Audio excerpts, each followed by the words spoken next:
Yeah, from Kentucky to the world, it's the season of the scale. Creole butterfly, spread them wings, girl. Yeah, yeah. Born to shine, Libra balance in her soul. Creole roots deep, got that heart of gold. Butterfly in motion, grace when she fly. Every room she step in, the stars multiply. Dr.Creole, wisdom with the style. That Kentucky vibe, make the world smile. Energy, crown sitting high. Royal Libra season, can't nobody deny. Creole butterfly, Libra queen tonight. Glowing like the moon in that southern light. From Kentucky fields to the city dream. She the vibe, she the balance, she the queen supreme. Smooth with the talk, yeah, she calm the storm. Butterfly wings, transformation form. She lifting up hearts with the words she say. A Libra queen guiding us all the way. Hey, Kentucky pride, rhythm in her veins. Creole fire running through her name. When she walk by, the whole crowd sing. Long live the queen, let the bell of love ring. Yeah, butterfly, don't you slow it down. Dr.Creole in the royal crown. Balance in the spirit, love in her hand. Libra queen, ruler of the land. Creole butterfly, Libra queen tonight. Glowing like the moon in that southern light. From Kentucky fields to the city dream. She the vibe, she the balance, she the queen supreme. Yeah. So spread your wings and let your soul be free. Yeah. Dr.Creole butterfly. Eternally.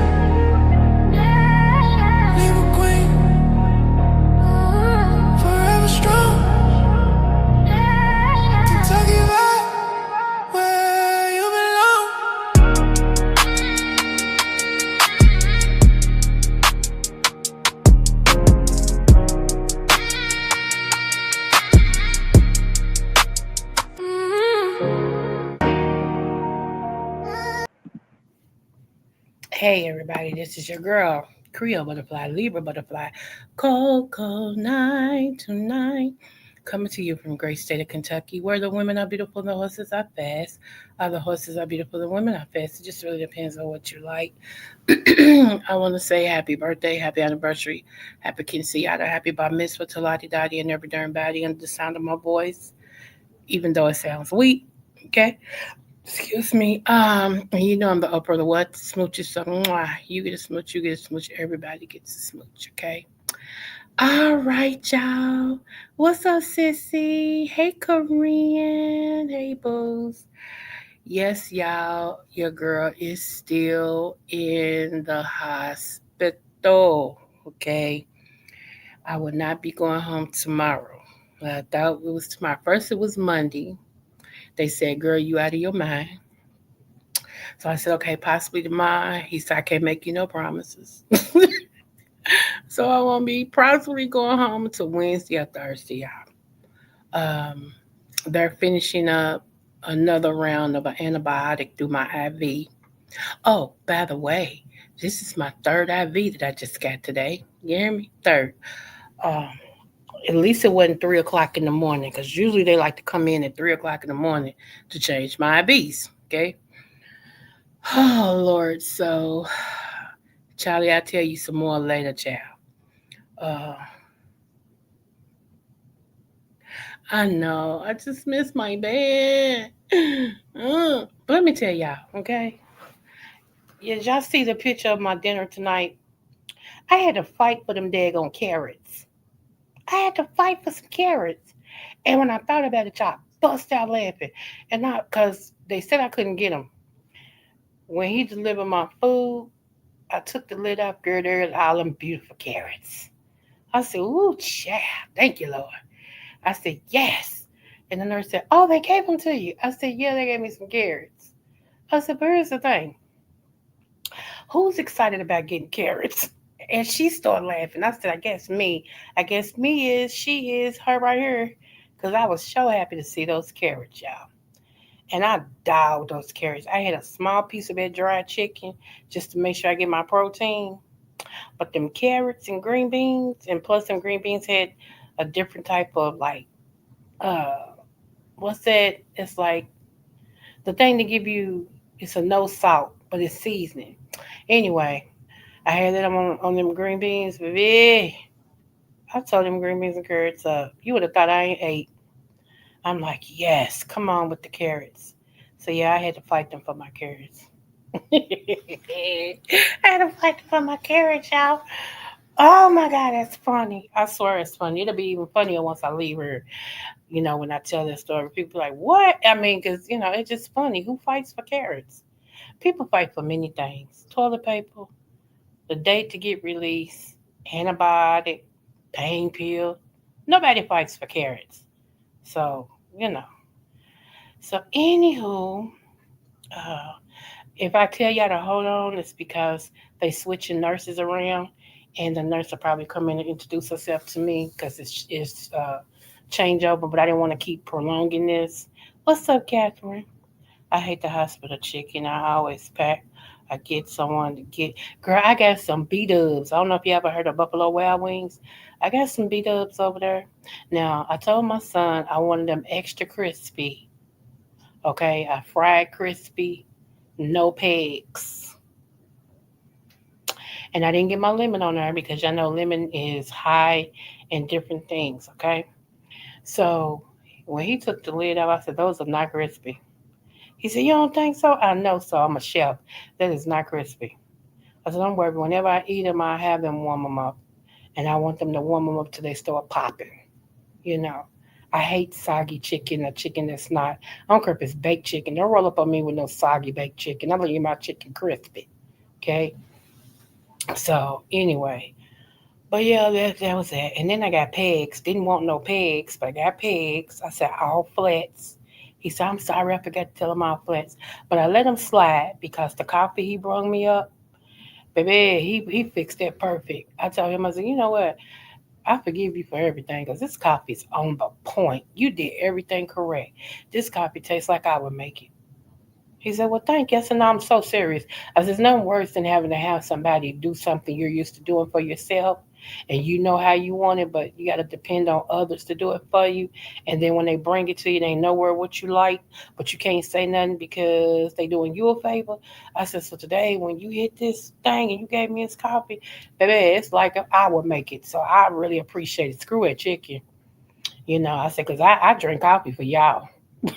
He said, huh? I said, because don't nobody want to see me without coffee. He said, yeah, you right about that. And then earlier today, that nurse got me without coffee. It wasn't pretty, y'all. It wasn't pretty. But now since I've had my coffee and everything, I'm so nice and sweet and humble. And I don't, girl, that's okay, baby. That's okay, sweetie. All right, precious. Yeah, all the things. All the things. But before that coffee, when she hit the nerve, yeah, I had to tell her. Oh, yes, we told her. Okay. So yeah, that's that. But I will be here at least until Wednesday. So, but I ain't kind of mad because tonight here in Kentucky, we supposed to have a bad snow, whatever. So I'm not mad about that. Okay. Uh, and everything. So it starts tonight at midnight, and I think they said till 4 in the morning and everything. So my kids, thank you Lord, will be home safe. Because even though they're grown, yeah, I still worry about my children, okay? Some of them work different shifts and all of this. My son works third shift, but he's off. See, God knew I was going to be in the hospital, and they off during this whole time. And I think he goes back Tuesday night. So by the time he get out Wednesday morning, he can come get me. God knew. But let me tell you something. On a real note, I talked to the doctor and all that. But let me tell y'all what happened. I was in here, and I always talk to God. Okay, I don't care if it's 6 o'clock in the morning, 3 o'clock in the morning, 10 o'clock in the morning. I don't care. Me and God talk, and I feel like this: if He can wake me up at 3 o'clock in the morning and tell me some things, I can wake Him back up if He sleep whenever I want to and tell Him things. Okay. So, because God has a sense of humor that I still don't understand. He feels like it's funny to wake me up. I mean, fully wake me up at 3 o'clock. It's like clockwork. I can be sleeping real good, and all of a sudden, my whole body starts to try to wake up, and I'll be like trying to force myself to stay asleep, and I already know it's gonna be 3 o'clock, and I look at the clock, 3 o'clock. He always talks to me at that time. I mean, really has a conversation. Okay, so I got to where okay, if you can do me like that, and I'm your favorite daughter, I'll talk to you anytime I want to. How about that? So that's just the type of relationship we got. But let me tell you something now, real talk though. I was in here and I had just prayed and and everything, and my son was in here and he was telling me what happened with him today and everything. And he was going to tell me what his doctor said about his situation. And somebody knocked on my door and I said, "Come in." And this woman stepped in my door and said, "Woo." I wish my son was here because he'll tell you. She said, "Woo. Oh my God." And she started rubbing her shoulders. She said, "Oh my God." She said, "Oh, hallelujah." She said, "I'm not trying to be funny." She said, "First of all, I love you." And I said, "I love you too, boo." Like that. She said, "Baby, the anointing that is coming out of this room." She said, "Oh my gosh." She said, "Oh." And she started saying, "Thank you, Lord.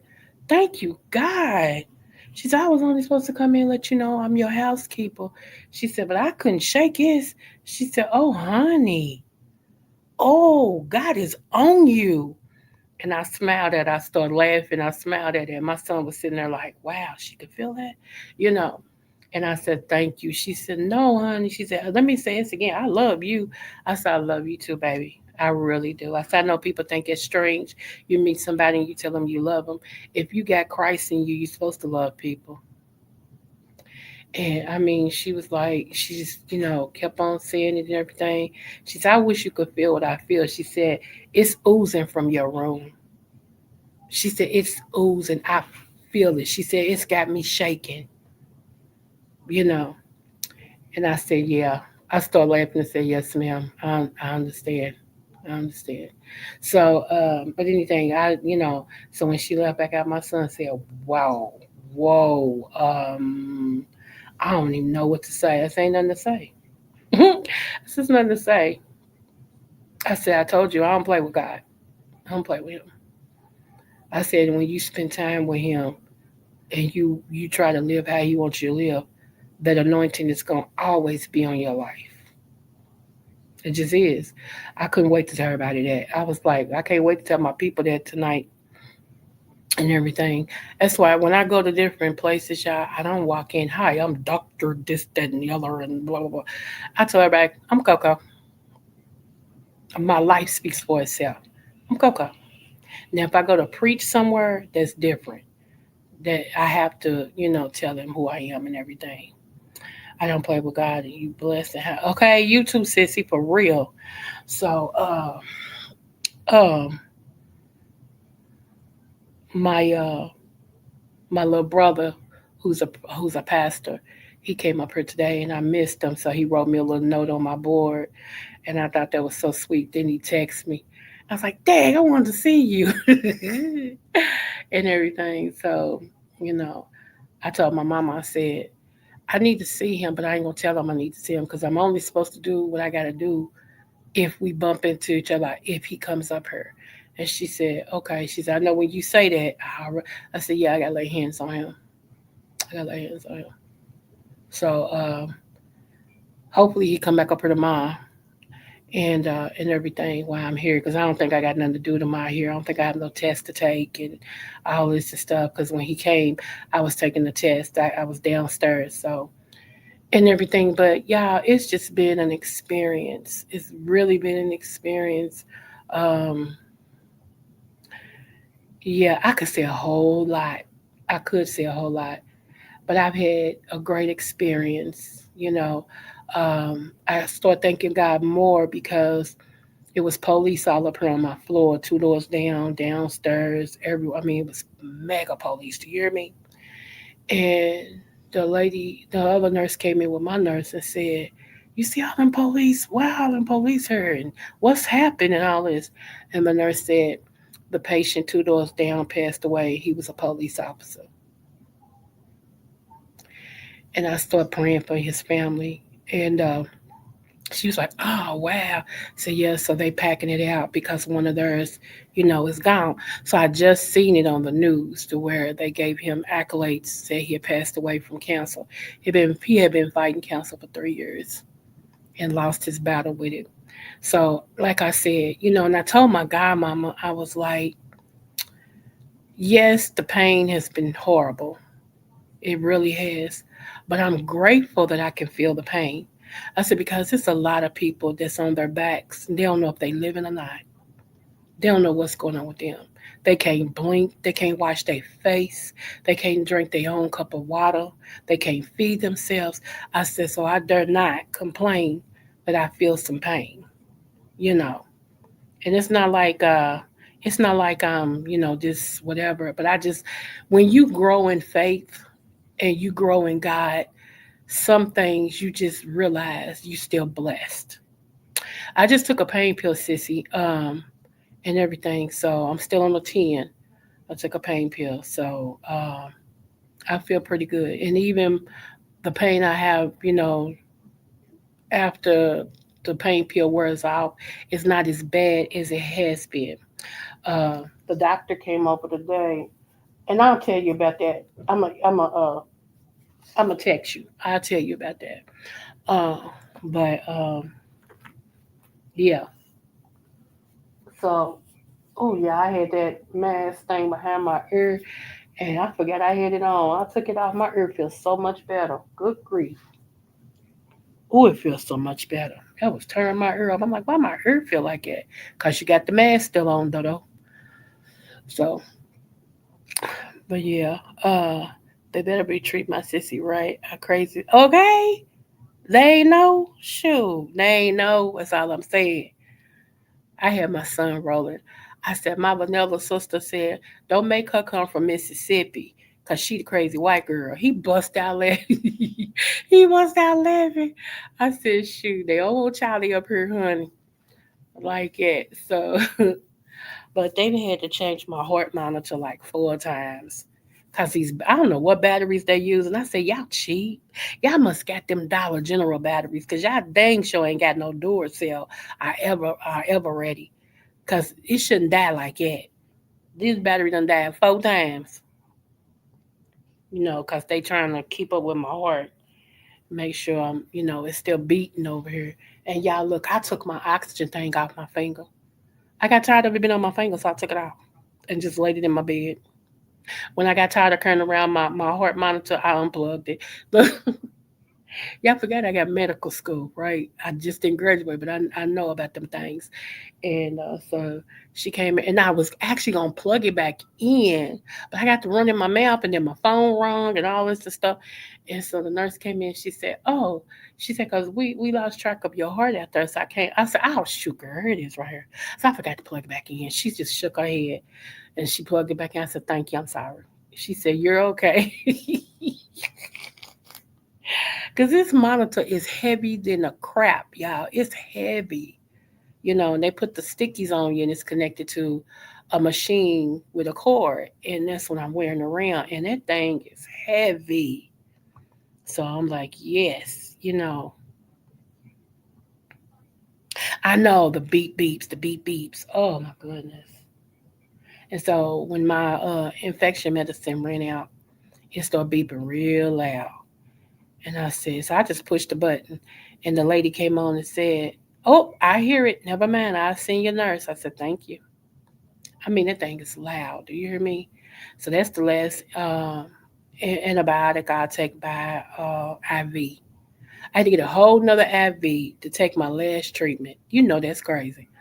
So anyway, that's the only one I take. The last one I take by IV. Everything else he told me, he prescribed me a pill to take by mouth, but it's a very strong pill, and I got to take it for 10 days.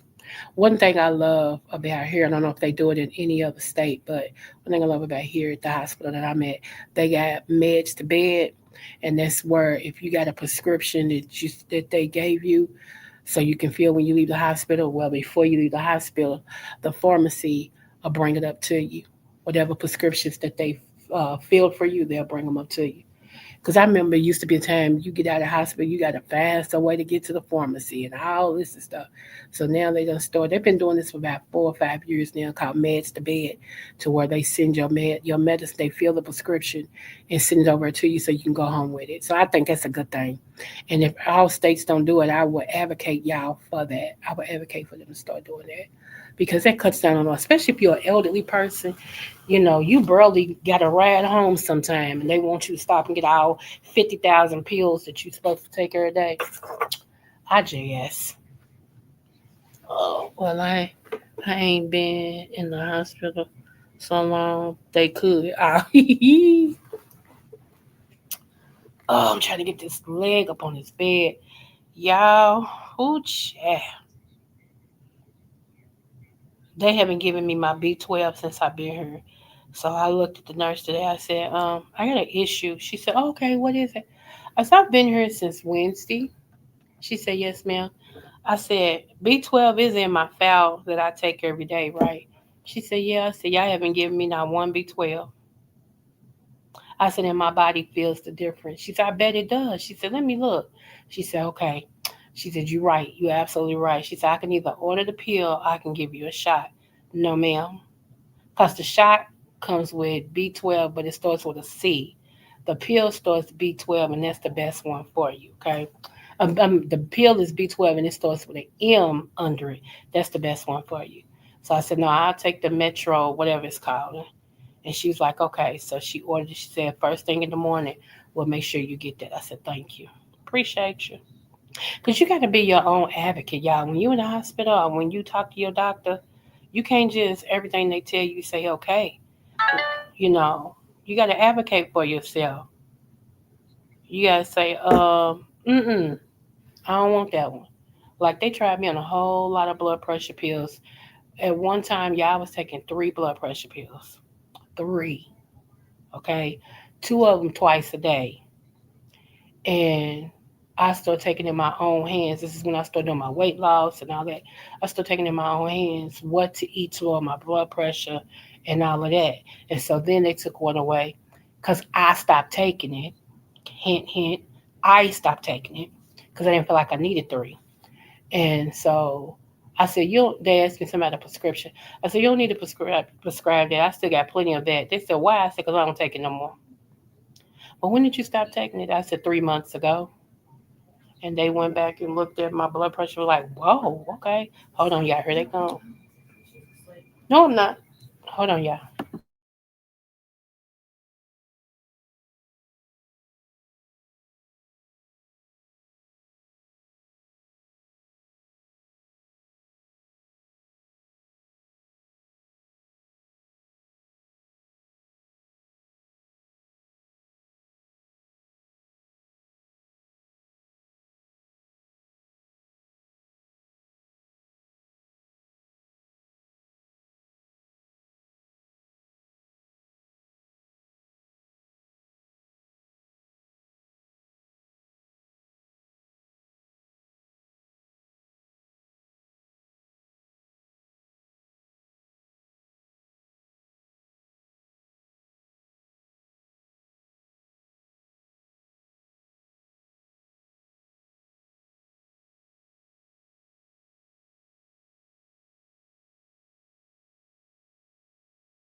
Okay, I'm back. I'm sorry.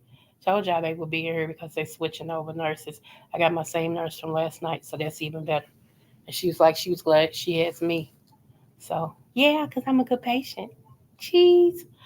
Let me see what you're saying. Well, okay. Now, when my son was in Children's Hospital, they have their own pharmacy. Okay, that's what's up. Yeah, our Children's Hospital has it too, and everything. And but I'm just glad they got meds to bed. It's thunder right there. and it's thunderballing. Cause you can lay right here, and they'll come in here the day that you being released, and they'll text you or they'll text the nurse and say we feeling it now, and somebody's on their way over there to bring it. And so they come in and knock on the door and say, Coco, yes, okay, here's all your prescriptions. Go through them and make sure. All right, you have a blessed day, and they walk on out. No, best nurses, they love this one. Okay, y'all, I've been asked. Let me tell you.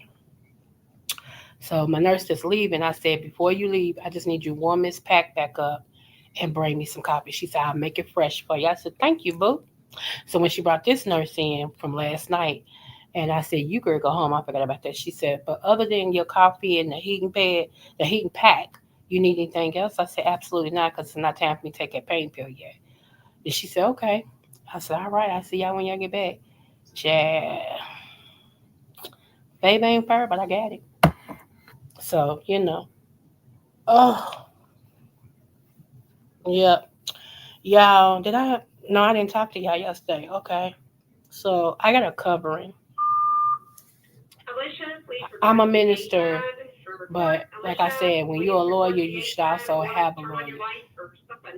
When uh, uh, you know, when you always supposed to have a covering. Okay. So I have a covering, even though I cover other people, other churches, other pastors, and stuff like that. I have a covering. Okay. And I had told her, I call her mom, and I had told her that they kept me. I said, Mom, they kept me today and everything. And she said, okay. She said, let me know every step. And I said, okay. So I told her, what hospital I was in all the following day. And I know she's going through some things, and everything. And so I was like, you don't have to come up here. Your prayers work. Your prayers will go anywhere you send them. So you ain't got to come up here, like that, because I'm not that tight. Just because you my covering don't mean I need you to sit up here. No, come on. We're not novice in this. We're true to this, okay? Anyway, my son and my plus one was in here. That's what I call his girlfriend because she's like my extra daughter. So my son and my plus one was in here, and we was talking and everything, and my door cracked. And I said, Pastor, and then I said, Mom. I mean, yeah, I sound like a little kid. I sound just like a little. I was so happy to see her. And she smiled. She said, Hi, daughter. I was so I was so happy. I don't know, y'all. Everything just felt okay. When I seen her come through that door, it just did something for my spirit. It did something for me. Because I'm this grown woman that carries a lot on me and a lot that has to do with a lot of people because I'm a leader. But I don't know, yesterday, boy, I think God knew what I needed when He sent her in here. And oh my God, I don't know, I was able to just seem like all this weight just fell off my shoulders. And I remember doing, like, just, I don't know. And of course, she spoke in my life, and everything. And she was like, oh, this is just your resting period, daughter. That's it. And I knew that, but just to hear her say it, oh my goodness, it just did something for me. And everything. And then before she left, of course, she prayed for me. And I just rested on her. It was like, I don't know, y'all. I needed that. I just rested on her while she was praying for me. And she was just hugging me and just, doing what she do, man. And I was like, wow. I said, thank you, Mom. She said, anything for you, daughter. She said, usually, we have a prayer team. I said, yes, ma'am. And the prayer team is bad, okay, honey. They can don't play with that prayer team, okay? And usually they go to the hospital and stuff because you can't expect the pastors to do everything. They got a life too, and then they got you know. So she said, but I told them, I got to go up there. I'm going. I said, God knew what I needed. He knew exactly what I needed. So I know y'all like, girl, please. I'm sorry y'all have never went to a church where you felt loved, appreciated, you know, and they teach the unadulterated word and love you through your struggles. I'm sorry they never been a part of some of y'all life, but don't frown at my testimony and my praise report. And I was just telling my real mother, my biological mother, I said, it feels good to be loved. It really feels good to be loved. Now here's the update. As you enjoy reading these words, realize how your body just automatically and naturally remembers its optimal states more with every healing breath, my strong and resourceful friend. Thank you, Keith. Come in. Hold on one moment, y'all.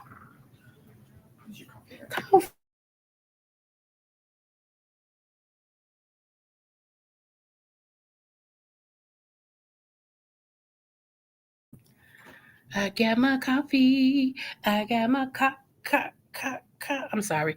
Thank you, Keith. Thank you so much. So much. I received that. Thank you all. I'm gonna move this copy away from my computer though, because that's what happened to my last one. You know. Let me see. There it is over. Hold on, y'all. I'm gonna get up. I was gonna stretch, but nope, because I see an accident didn't happen. So I'm gonna get up and go around there and get my cream and stuff. The devil is a lie. You can't get me twice. Cause I ain't got no extra 150 to get no computer. Hold on, y'all. I'm trying to get up. I'm wrapped up like a butterfly for real in a cocoon. Cause I'm having menopausal, the pause of the mental. 1 minute I'm cold, next minute I'm hot. 1 minute I'm cold, next minute I'm hot. Then I'm cold and hot. Yeah, all the things. Oh, I'm not hooked up no more. Okay, good. Okay. Oh, the Creole butterfly. Spread your wings, girl. Okay, my son didn't put the top back on it, and all of this stuff fell out of my cup. You know what? Okay. I said I wasn't going to jump on them, so I'm not going to jump on them. But where's my cream? Because I don't like the cream he got me from the gas station. I don't do no hazel or nothing. Is this caramel? Because if it's caramel, we can rock. Hold on, y'all. Here I come. Oh. Spread your wings and fly. Oh, I love that song. Eternally. Oh, here I come, y'all. Oh, hold on. I got to give me some sugar and a Splenda and a cream. And we're going to rock this out. See, right now, the powers of the mental is wearing me out, y'all. I am burning up. Whatever was in that IV for infection, it's done killed it. Because menopause done kicked in. I mean, full throttle. But that mean I can't have no more children, so I guess I'll be happy about that. I done had 9. Do I need any more for real? I done had 9 kids. Do I really need any more kids? Everybody want to put pregnancy on me. Somebody said, wait a minute. Somebody said, because I said I'm changing or whatever, like some things physically, and they was like, you could be pregnant. If I'm pregnant, first of all, somebody better dig up a doctor because I'm suing them. Second of all, my husband got some heck of a sperm because if his sperm can hold out for almost 5 years and and get me with an extra body, baby, y'all know I got issues. Pray for me. Let me see. Think I seen some of your content online. Okay, I hope so. Honey, don't be no stranger. Go on over and hit that sub button. It's free. It don't cost you nothing. What's up, D-Ham?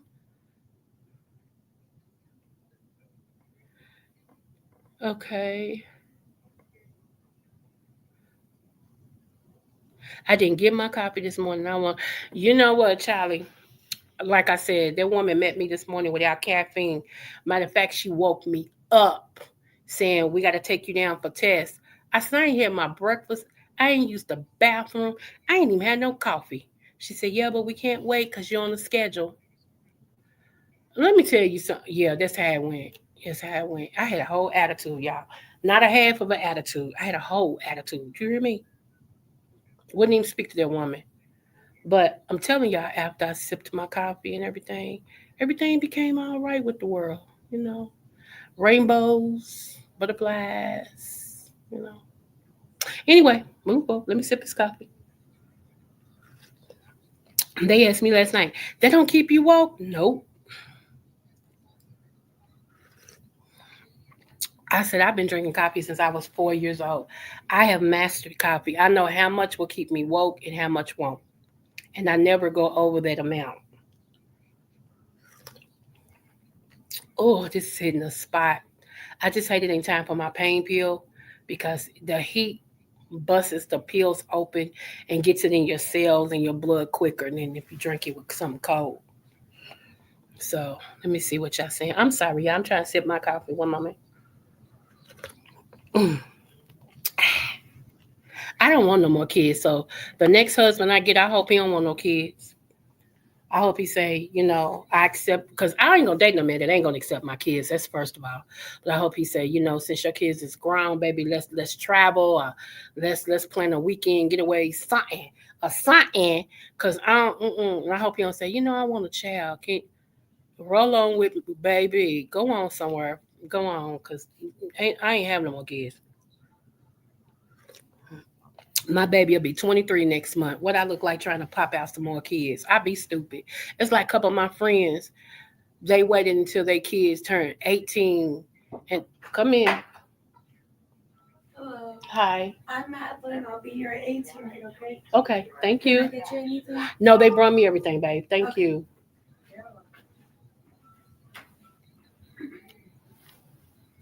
Um, one of my friends waiting till her son was in his senior year and talk about, girl, I'm pregnant. I'd have smack you. For real, I'd have smacked the taste out of your mouth. Why would you do that? Another one, her child was 13, not 16, was 13. And she's talking about, girl, I'm pregnant. I'm 3 months pregnant. You at a point to where you can get ready to travel and all the things of the things. I think a lot of time women keep having kids because they don't want to get old. So they feel like, if they have kids, then it'll keep, then they'll make them feel young. Y'all can have all the kids y'all want.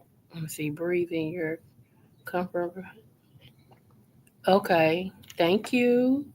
Let me see. Yeah, I don't have my mouse with me, so I have to every now and then wait and then scroll down. Let me see. Immaculate Conception. What you said, yeah. What's up, 504? What's up, boo? Calming anchors sound required. Okay.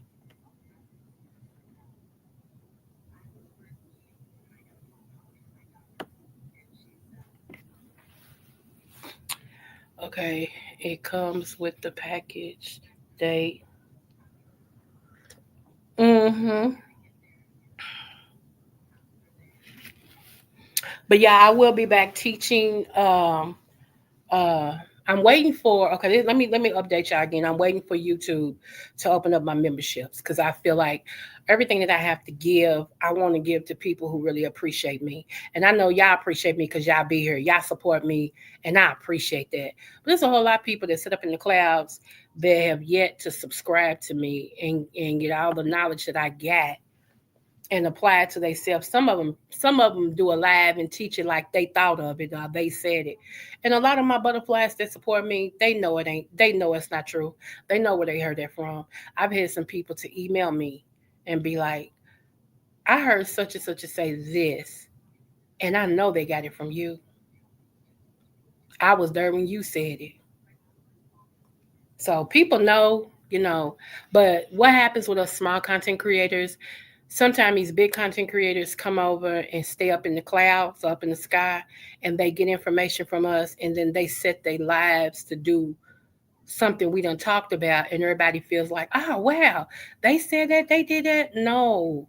Most of the time they're getting it from small content creators like me, Charlie, Disrespectful Mix, you know, things like that. Because we give y'all stuff, and so won't nobody know because your platform ain't that big. So that's why anytime I say something like when I be saying whole place, I would say shout out to Just Kimmy because she's the one out here say that. Okay. Um, uh, what did Jay Wilson say one time and I used Jay Wilson said something and I said shout out to Jay. I always give people their props. I don't want people to feel like, I'm the one that came up with this or whatever. No. Like it was a lady that was on my Facebook page and she said a couple of times, I'm just gonna drink my water and mind my business. I said, I'm gonna take it right. I'm gonna take it because that's all I do is drink my water and mind my business. So that's why when I came out, I said, "Yeah, we gonna start doing some things. We're gonna drink our water and mind our business. That's all we gonna do over here as butterflies." That wasn't mine. I got it from somebody else, and I've said that. You know, now some things is mine. Now I heard other people say it too. I'm not saying I created it, but I'm saying I only got it from me. Because I used to have some gay friends, and every time they would say something to me, they would go, "Girl, all the things of the things like that. We do all the things of the things," and snap their finger. So one day I was over here, and it was just appropriate to say. I was like, all the things of things, girl. And so I just keep saying it. Now, I've heard most people that say that it's gay. Okay, because I heard T.S. Madison say that the other night. She was like, "Honey, all the things are the things," and Craig said, "Yes," like that. So, but and I used to say, "My God, today," but it made me say it more because of D Ham, because that's D Ham's tag. He always say, "My God, today," so that makes me say it more. And I really started saying it because that was his tag, and everything. So as it don't hurt, man, giving people they justice, giving people they do. It don't hurt. But some people just, that's their heart. That's their heart. Just like Jabs, King Jabs. Shout out to King Jabs, y'all. Just like King Jabs. He's a big time content creator. And King Jabs is known. Okay. King Jabs mentioned me. And here I got people who, you know, feel like it's a crime to mention me in my channel. Lady Nika mentions me. I appreciate Lady Nika because she ain't got to, but I appreciate it. Charlie mentions me in my channel. ODS mentions me and my channel. See what I'm saying? Like they know whatever they say about me, I can't stop that growth. I can't stop whatever God has for them. And that's what I always say. What God has for me is for me. So whether the people who should be mentioning me do or not, God's still gonna give the increase. You can't stop what's meant to be. And I've never been a jealous person. I don't know how that feels. I've never been to a point to where, oh no, I can't shine on them because they might take my people. What? It's four. Let me see. Oh, okay. It's 400 billion trillion million people in the world. Okay, just go with it. I just go with it. Okay, mind your business, drink your water. Go with it. In the world. So what you mean take your people? And it's probably a billion on YouTube. Somehow, some way, somewhere, we all sharing people. You know, I just don't do a lot of uploads, but I'm going to start because most of the people that got all the subbies, they do uploads. They may do a live once a week. Everything else is an upload, upload, upload. And I'm learning from the best.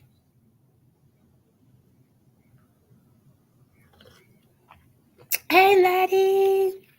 Hey, my doll. Yes. YouTube cameras here?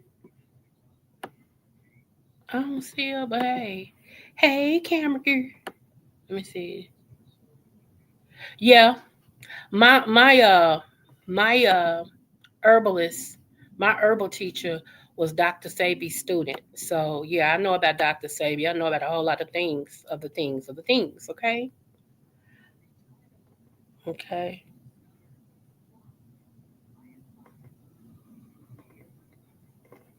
So yeah.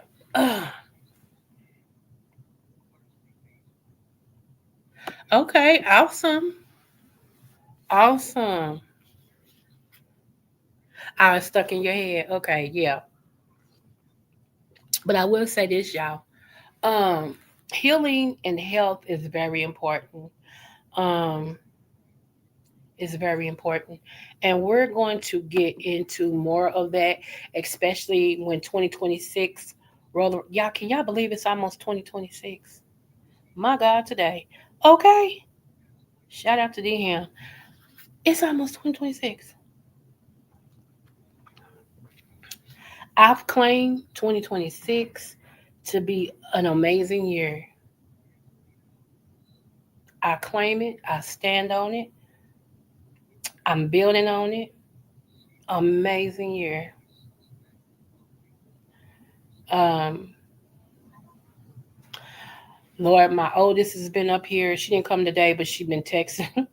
She been texting me, make sure I'm okay. And I told her go home, go straight home from work.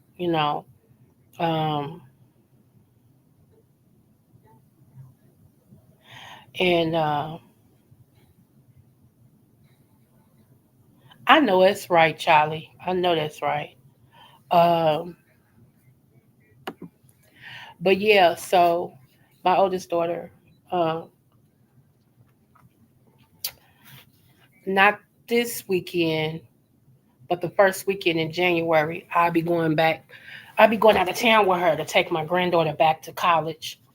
This weekend they going, and my one of my grandsons is going because it's all this heavy stuff that they got to lift and stuff like that. So I'm going next time to keep her company driving back because I think my I don't know what's going on with my grandson because his mama, hey, what's up, boo boo? Okay, give me a minute, TC. I don't know what's up because his mama and his sisters, they all, excuse me, are in Nashville now. And okay, so y'all, let me give y'all an update. I've decided to give up my house. I've made my decision. Decided to give up the house. I think part of the reason why I am still going through some of the things I'm going through is because I'm still in the house where my husband last was, and I don't sit in my dining room because the last time I was in my dining room, my husband was sitting in a chair trying to breathe and sit up, and I called the ambulance for them to come and get him. And I remember, him walking out the door and then putting him on the gurney and putting him in the bed. And, now, am I going to miss some things about my house? Absolutely. I'm going to miss having my own parking space, and all this and stuff like that. But I'm at a point to where I want to see what else God has for me. And I don't want it to be stuck because I'm stuck, you know. Um, so my daughter she's a big to do. Let's just put it like that. And my oldest child, she's a big to do in Kentucky, especially when it comes to housing. Okay. And so when she came to visit me Sunday, we was having a heart to heart and everything. And I said, I think I'm ready. She said, I don't wanna assume what you're talking about, so I'm gonna let you tell me. So I think I'm ready to move. She said, thank God. She said, Mama, I've been waiting. She said, I've been waiting. She said, I think you'll once you move out of the house where daddy was, she said, I really think a whole lot of stuff will be better for you. She said, so let me get on to my job because they can't get my mama know anything. I was rolling. I said, I know, Mr. Manager, like that. So, yeah, that's a decision I made since I've been here. And it's a whole lot of decisions God had me thinking about, and that's one. So, and I'm not depressed about it. I am not depressed about it. I'm ready. I am very much ready to go on with my life because I still feel like I'm stuck. I do. Every day I'm doing something different and all that, but I still feel my husband's presence. because that man was all through that house, and he got the house for us. We was living in an area that wasn't so good, and he knew I really wasn't sleeping because gunshots. And I remember my husband taking my hand. He came home from lunch, and he said, "I knew you was still up." He says, "Why?" I said, "Let me go home, check on my wife." And he grabbed my hand. He said, "Baby, give me 2 months. We'll be out of here." I said, "Okay." And man never broke a promise to me. Only one he broke is what my book is named. He said he would never leave me because that's all he ever said. I ain't going nowhere. I'll never leave you. I ain't going nowhere. So that's the only promise he broke. But other than that, that man never broke a promise to me ever. So um, I am just excited to be moving on. I am. I'm excited, and I was thinking, am I leaving Kentucky? Am I staying in Kentucky? And all of the things and everything. So I'm still gonna stay here because I still want to be close to my mom. My mom is still here, and she might need me and all this and stuff. And plus, I believe in praying all things, and I don't feel where to go. So when you don't feel it and God ain't spoke it, you stay put. So that's the only thing that I've been, is like where I should move to. I haven't felt no other city. I have not felt no other city. So we here. So let me drop this for TC.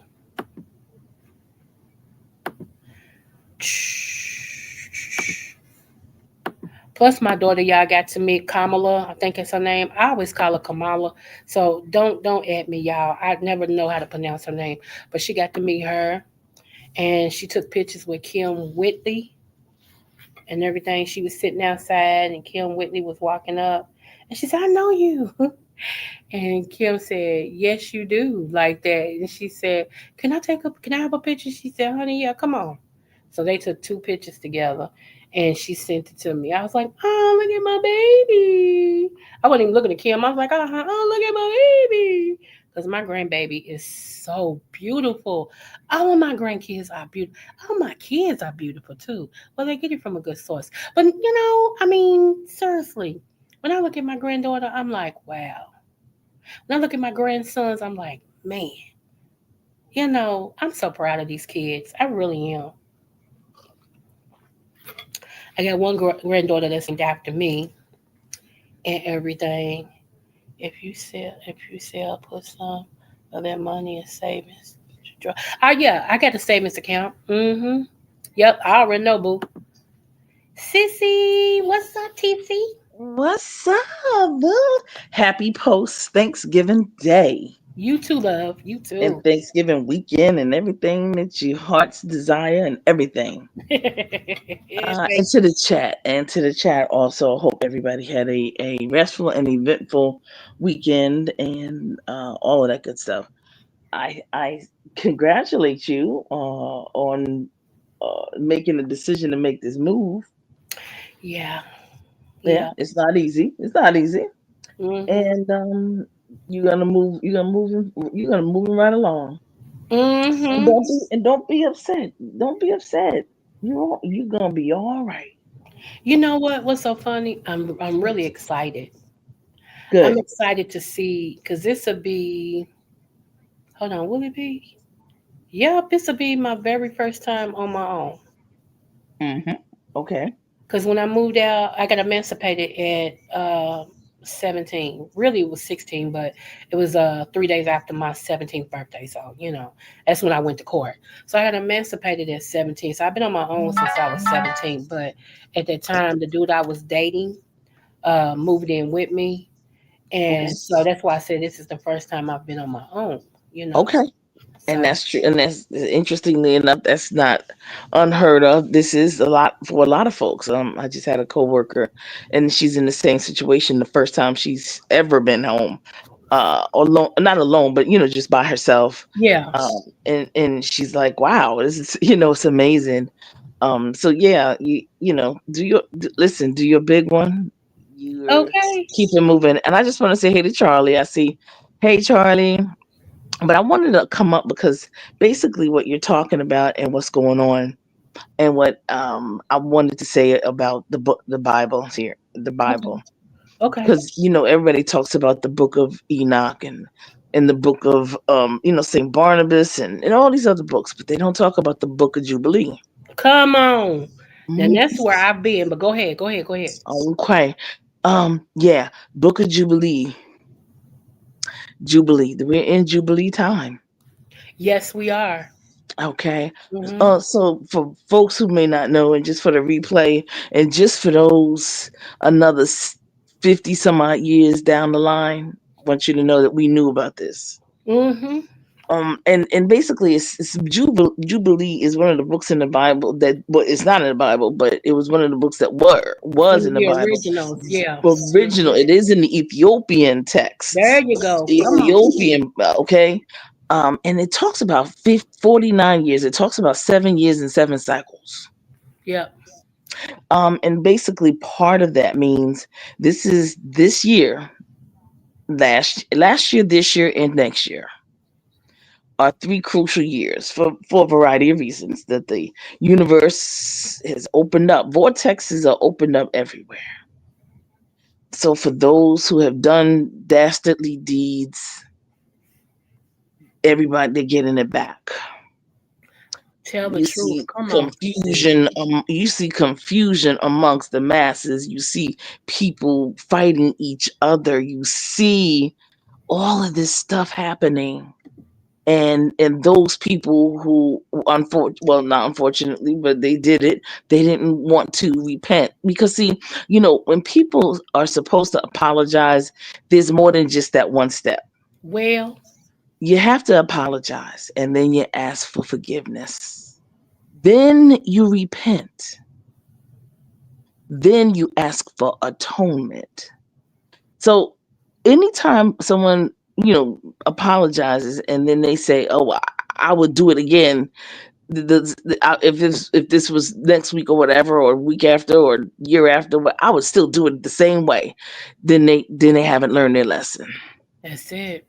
Because what you want to do is that when you hurt someone, when you've defamed someone, when you've lied, when you cheated on someone, when you've stolen something from someone, when you've made them feel something, when you've broken people's spirits, Right. and you get found it out, you're supposed, if you are real and true, you will apologize to that person. You ask for forgiveness from Almighty Creator, from them and the Almighty Creator. Right. You repent, meaning you forgive yourself. Mm-hmm. There's another part, is you forgive yourself. See. Meaning God doesn't want you to harbor any bitterness. He wants your heart to heal. He wants you to listen, this is what you did, but then you atone. That means that your behavior must change with this apology and the forgiveness, and your behavior must change to be Christ-like when you learn the lesson. That's it. Okay. Yep. Unfortunately, there are a myriad of people who are just going down this slippery slope. And they're gonna keep going down the slippery slope. And here's the thing, who's the worst? They're not even the worst, Dr. Creole Butterfly. The people who support them. There you. Oh my gosh. There you go. Cause you're saying you're okay with the behavior and what they say and Yes. what they You do. condone it. Yep. You condone it, and you become You an condone it. accomplice. Yep. Right. Exactly. And so, yes, you become an accomplice. You're aiding and abetting Come on. to yes, you are. And so oftentimes, people, you know look past what people have done. And again, if they do it to you, they'll do it to me. I don't, but if they forgiven and y'all are okay with it, then that's fine. Then that's fine. Right.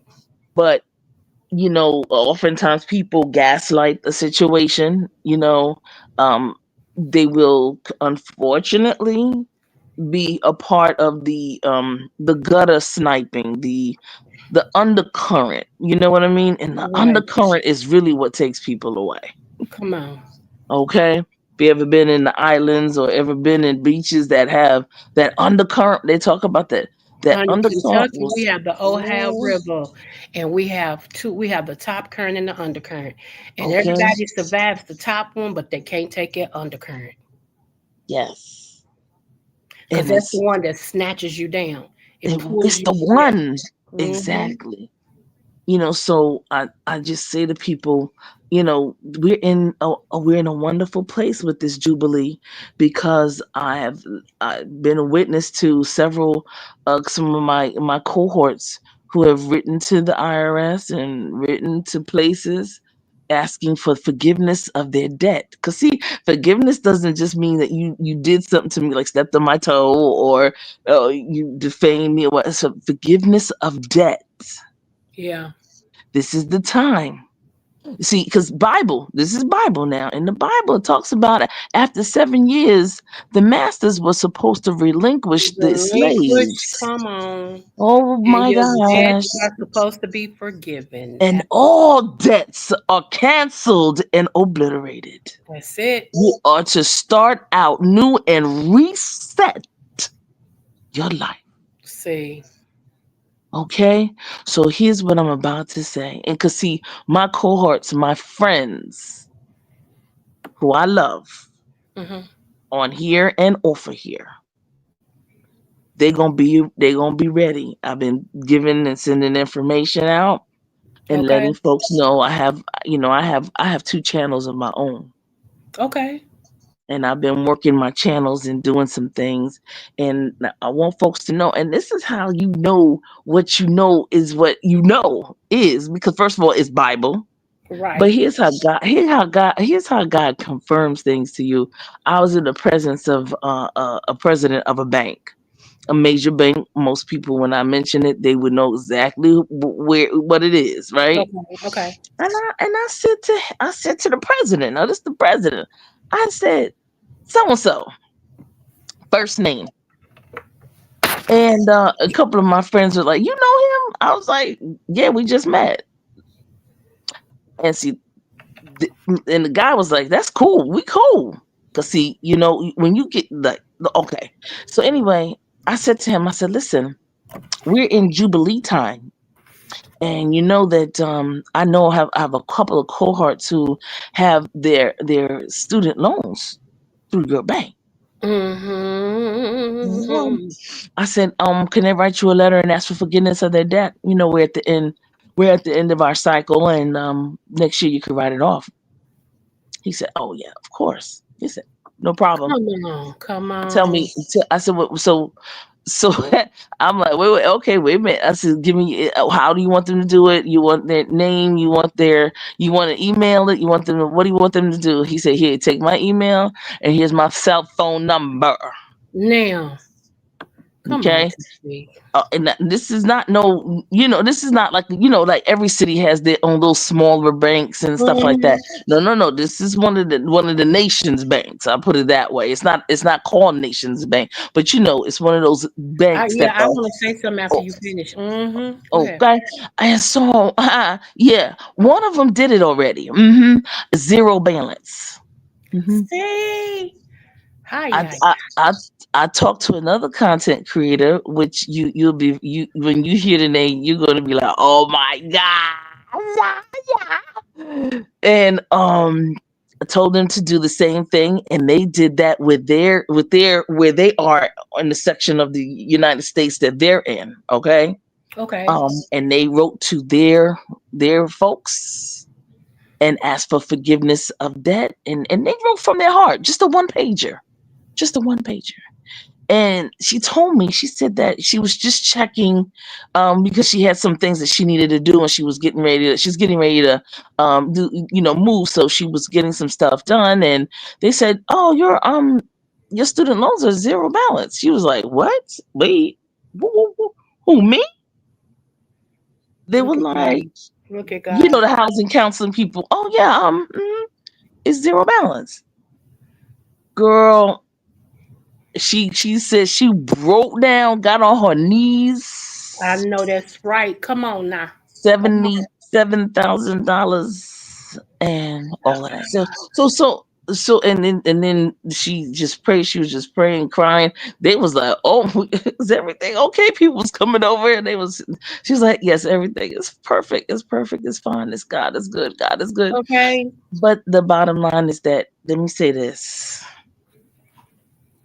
whoever wants to have another show, a real show, change your channel.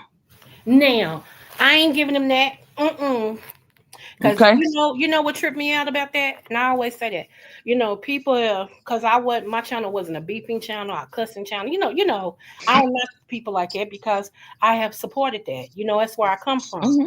But Hmm. I knew what God wanted me to do. Okay, Hmm. and so people's like, yeah, cause she only have two people in the chat, four people in the chat. She need to just no. I need to stay on the course. Hold on, boo. Yeah, Okay. come here. Hold on, it's my nurse, y'all. Go ahead and talk, TC. Okay. So basically, what I'm saying is, y'all, don't let this time go by where you have a situation right now where you focus on your finance, focus on resetting your life. If you have debts, if you owe somebody $20, get to get take care of that. Even if it means and you don't have it. Listen, even if you don't have it, go to them and say, you know what? I do realize that I owe you $20. And I'm sorry, I've been ducking you all this time. My apologies. I didn't have it then. I don't have it now. But I'm working on some things. Please forgive me. Please forgive me. I'm sorry if I inconvenienced you. Just go and say that. And then get on your knees that night and say and talk to God and talk and ask God, hey, please God forgive me. And I want to change my behavior. I want to change my outlook. I want to change the way that I want to change my frequency so that when I know that you have sent angels to me, you're guiding my footsteps. I start things, but I can't ever seem to complete things. I meet great people, I meet good people, but for some odd reason, I can't seem to land that plane. And I just keep on, and I don't even know when to stop talking. Ask God, please help me to bridle my tongue, oh Lord. And I know I am grateful. Listen, we have running water in our homes. You know, in some parts of the world, people, before they even go to work, they have to walk miles just to get water from a well and bring it back to the house and then take a shower or scrub down or rub or whatever. We have running water. We have wash cloths and soap, a bed to sleep in and wake up and still become the raunchiest, grumpiest, ungrateful gremlins ever, and get out here and try to start stuff with people instead of appreciating God and saying, God, get me focused so that whatever debts that I have, that I can, please help me to forgive of my debt or and to put me on the road that I can work and do your work, God. That's what we have to be about. That's what, and anybody who in about that life, um, uh, you know, sorry, not sorry. You keep on going where you're going, and we will keep on going where we're going. Okay, so I'm just here to say, everybody, it's Jubilee time. It's Jubilee. The book of Jubilee is not in the Bible, but it is in the original Coptic Ethiopian Bible, the original Bible, the original Christian Bible. hmm Learn, learn what you can. We're in the cycle. We're at the end of the cycle. 7 years, 7 cycles, 49 years.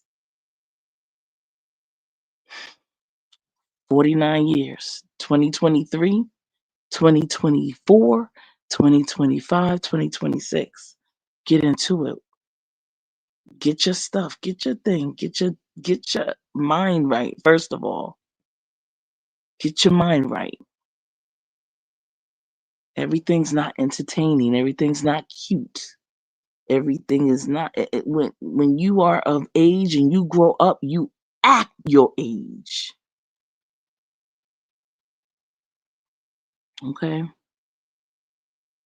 So anyway, I think, but Dr. Creole, Butterfly, I think that's about it. That's all I had for you. And I'm grateful. Girl, you doing some talking tonight. Keep on anyway. I'm handling medical business, so keep on. I'm almost done. Oh, okay, okay. All right. Well, look, let me tell you something. Just on a friendly note, on a cute note. We had an HBCU college fair. Now y'all know colleges and universities is my thing, especially my HBCUs. And I just want to say, Dr. Creole, I know you're taking care of business. Go ahead, but Simmons University out of Kentucky was in Philly. You hear me? And I got the Yeah, my prettiest. cousin is the president, Dr. I Kevin. know, baby girl. And let me tell you something. I got the most beautiful pens from Simmons right here in my hand, girl. Let me tell you, and let me tell you something about that representative that was at the HBCU in Philadelphia, Martin Luther King High School. Let me tell you something. That representative from Simmons, she, and it was Simmons, Howard University, North Carolina Central, of course, North Carolina A&T came blazing. Morgan State. Let me tell you something. Morehouse was there. The Okay, I'm back brothers, now. the brother from Norfolk State, handsome, handsome. But let me tell you something. Handsome brothers and sisters, Okay. gorgeous sisters. Let me tell you something. Anybody tell me that black folks and the brothers and sisters not? I'm going to. I can't say that, but here's what I'm not gonna do. I'm not speaking to you anymore because we have some gorgeous, handsome, intelligent, Baby, we come in all outstanding, shades. know You how hear to me? act, know how to dress, know how to have manners. Yep. They are out there. God's children are out there. Israelites are out there. Okay, do not, and I repeat, do not tell me that they're not there. Okay, all Mm-hmm. right, they are there. The Israelites are in the building. Mm. Okay, Mm. yes, indeedy. And let me tell you something. Those folks, What's up, those Noble? young. Let me tell you something. Those young people. Thank you, Noble. Hey, Bo. Happy post Thanksgiving. Let me tell you something. I was just so happy to see them. And my sister and brother and I, we give money away every year for a young man that's going to Morehouse, Okay. and that's in honor of my dad. And that's why Morehouse is very, very. It's they made a man. Okay, And you that know what? school that school made a man. There are black men. Let me tell you Yeah. something. There are black men in Atlanta who are at Morehouse College who are teaching, professors, professionals, who are administrators, who are leaders, mentors, and they're teaching other black men all over the world how to be good black leaders. Excellent, the best.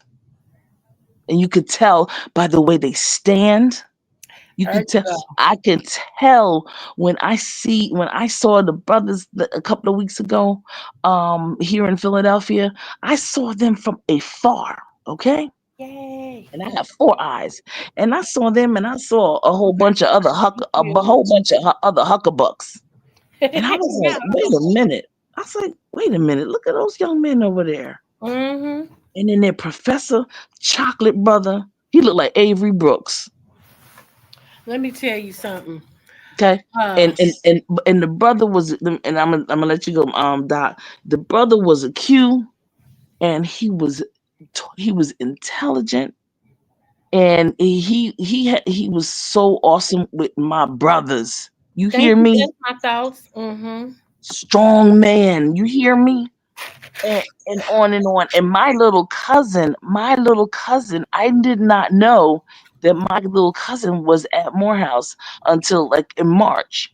And then when he left here in March with the whole entourage from Morehouse, they brought 2 buses up. And what I did was I gave them some of my ACAF, my ACAF incense. My little cousin and not the whole team, but about say 10 of them came back up with the professor. And guess where they went? They went to ACAF. I just so happened to be in that neighborhood, Doc. See, this is God.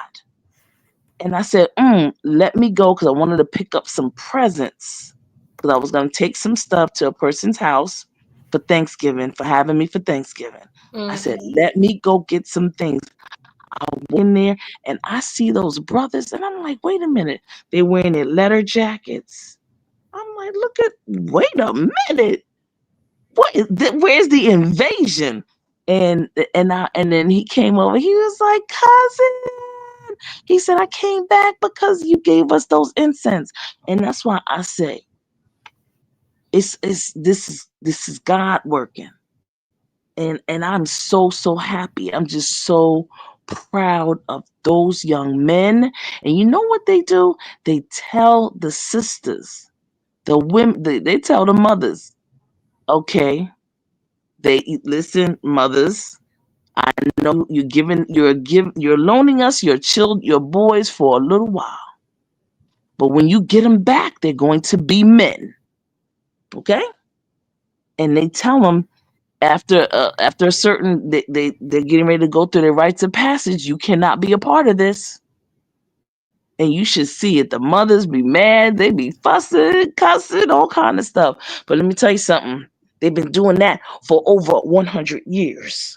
Okay? A rites of passage. And the brothers, and they call it Mother Morehouse. Let me hold up. Wait, what did I just say? They call it Mother Morehouse. They're in the womb. They go into a whole nother level. They are being transitioned from one group of parents to another parent or grandparent or whatever to another embryo, to another covering of protection, another hedge of protection. So I just want to say I was totally excited, and I appreciate it, and I thank God for Morehouse. It's the only one like it in the world. The only one in the United States of America that caters to Black young men so that they can become Black men. I support it 150,000%. All day and every day. Not taking anything away from Spelman and Bennett College, never taking anything. We are not comparing, we are not competing. Everybody has its place and has its role and position. And there's nothing wrong. And I just love to see our young men when they are so mannerable. It just melts my heart away. I wind up buying those guys all kind of stuff, and I told them to make sure they do a video. I want you to do like a commercial and things of that nature. That's what I told them. Y'all make sure y'all do a commercial for ACAF. You understand? And put Philly on the map, et cetera, et cetera. And they did just that. But I'm just saying that y'all, there are great brothers out here. Absolutely great brothers. There are absolutely great sisters out here. Okay. And I just want to say I appreciate Dr. Creole. You are one of those ladies. You're one of my sisters. You know where we started, and we came from a certain place and everything. Mhm. And I'm just glad, and I'm just appreciative to God that we've been able to maintain our friendship, Yes, thank dis, you. Me too. despite. Yeah. And so, because they can't, they try, but no weapon formed against me will ever prosper. Anyway, it will be obliterated on sight. It will be totally obliterated. Right. Okay, and as long as we have what we have, nobody else can take that away. Amen. Nobody. That was ordained by God. But yes. Amen. So I just want to say the HBCUs are in the building, y'all. Please, there's scholarships. Dr. Creole, I'll be emailing you some scholarship, a whole listing of them, in addition to the ones that I deal with, and I want to, if you want to share it, you can, and that's fine. If whatever you want to do on your wall, so forth and so on, I would really appreciate it. I even know there are certain content creators that have over whatever hundreds that they may have. I won't, they won't get it from me. I feel you. Thank you. You hear me? I Mm-hmm. will get it I will put it here. I will put it in other content creators hands that I know are about the business of pushing and promoting positively. I'm Mm. not, yeah, and that's just that. So anyway, yeah, Simmons College. Woo wee. Yes, I was ma'am. totally excited. Oh my gosh. Okay. Are I you gonna was stay up here? Or are you gonna go back in the chat? What's gonna happen? What's going on? well. I was gonna go. I was just listening to what you, if you what had something to ask me or if whatever. But No, I'm I'm a just definitely go in the chat. it's whichever you want to do. No, I can. I'll go back in the chat. I didn't want to leave you up, but I know that other folks are down here now, or in the chat now, so they'll be. Everybody come on up, do your thing. I see JB, I see Mr. William Carruthers. What's going on, everybody? Yeah, Happy Mr. post. JB's in the store. But yeah, that link was just for you. That's it. Oh, okay. Yeah, because I wasn't dropping Yeah. the link tonight. But I was just they done gave me my pill, the nurse had, so I said I want to get all this out before I start dozing off, because that Oh, pain oh, oh. makes me sleep. Listen. I'm gonna let you first of all get your rest. Understand? All Hmm. right. You're Yes, you're an ma'am. Israelite. You need your rest. The imposters are the ones that stay up all night. I know. Anyway, I I am know. I am going to let you go. Thank you for allowing me to speak. I will be sending you some information and some more information. I wanted to tell you about who the other content creator was. That Okay. yeah, because they said that I could use them. I said, but I'm still not going to share their information out there Right. in Okay. the air. No, I'll let you know you because you'll know who it is. Okay. No problem. Mhm. I'm excited, y'all. Do your big one, please. Everybody, focus, calm down, focus, and thank you, Dr. Creole, and to you and your family. Prayers still continue to go up for you and your family. Thank you. All right, All right. all Thank right, you. y'all. Talk to you later. Okay. That was TC, everybody. TC HBCU Queen. Okay, so those of you all coming in, you didn't know, I am not getting out of hospital today. It doesn't look like I'm getting out tomorrow, but they'll look at Wednesday. Okay, so it'll be a whole week come Wednesday that I've been in here. And I do want to say, JB, Ed is my little brother because Lord knows he checks on me every day. And then, yeah, he makes me laugh. So I love me some JB. And then Charlie, that's my sister from another mister. She checks on me every morning. And then during the day, she'll text me, "How you feeling, sis? Are you still in pain? What they saying, sis?" And all this and stuff. And y'all, when people are nice, my grandmother used to say, when people are nice, they don't have to be nice to you. So when they are, appreciate them. It's not something that, well, they attitude. No, you can't take your attitude, y'all. You cannot take an attitude, and everything. So I'm very grateful and everything. Again, I will probably be here until Wednesday. I'm not even upset about it now. I got my carrots. If you don't know what I'm talking about, yeah, go back to the beginning of the video. I do want to share something with you guys. I know a lot of times over here, I talk about God, the Bible, and all that and stuff, and a lot of people, they don't like it and all this and stuff. And I always tell them that part of the segment, fast forward past, I would never be on here and not mention God. Never. Okay? Never. Shoot, and I ain't gonna go there. But look, I wanted to show you something because I do a lot of teaching as well, right? So I want to show you something. Hold on,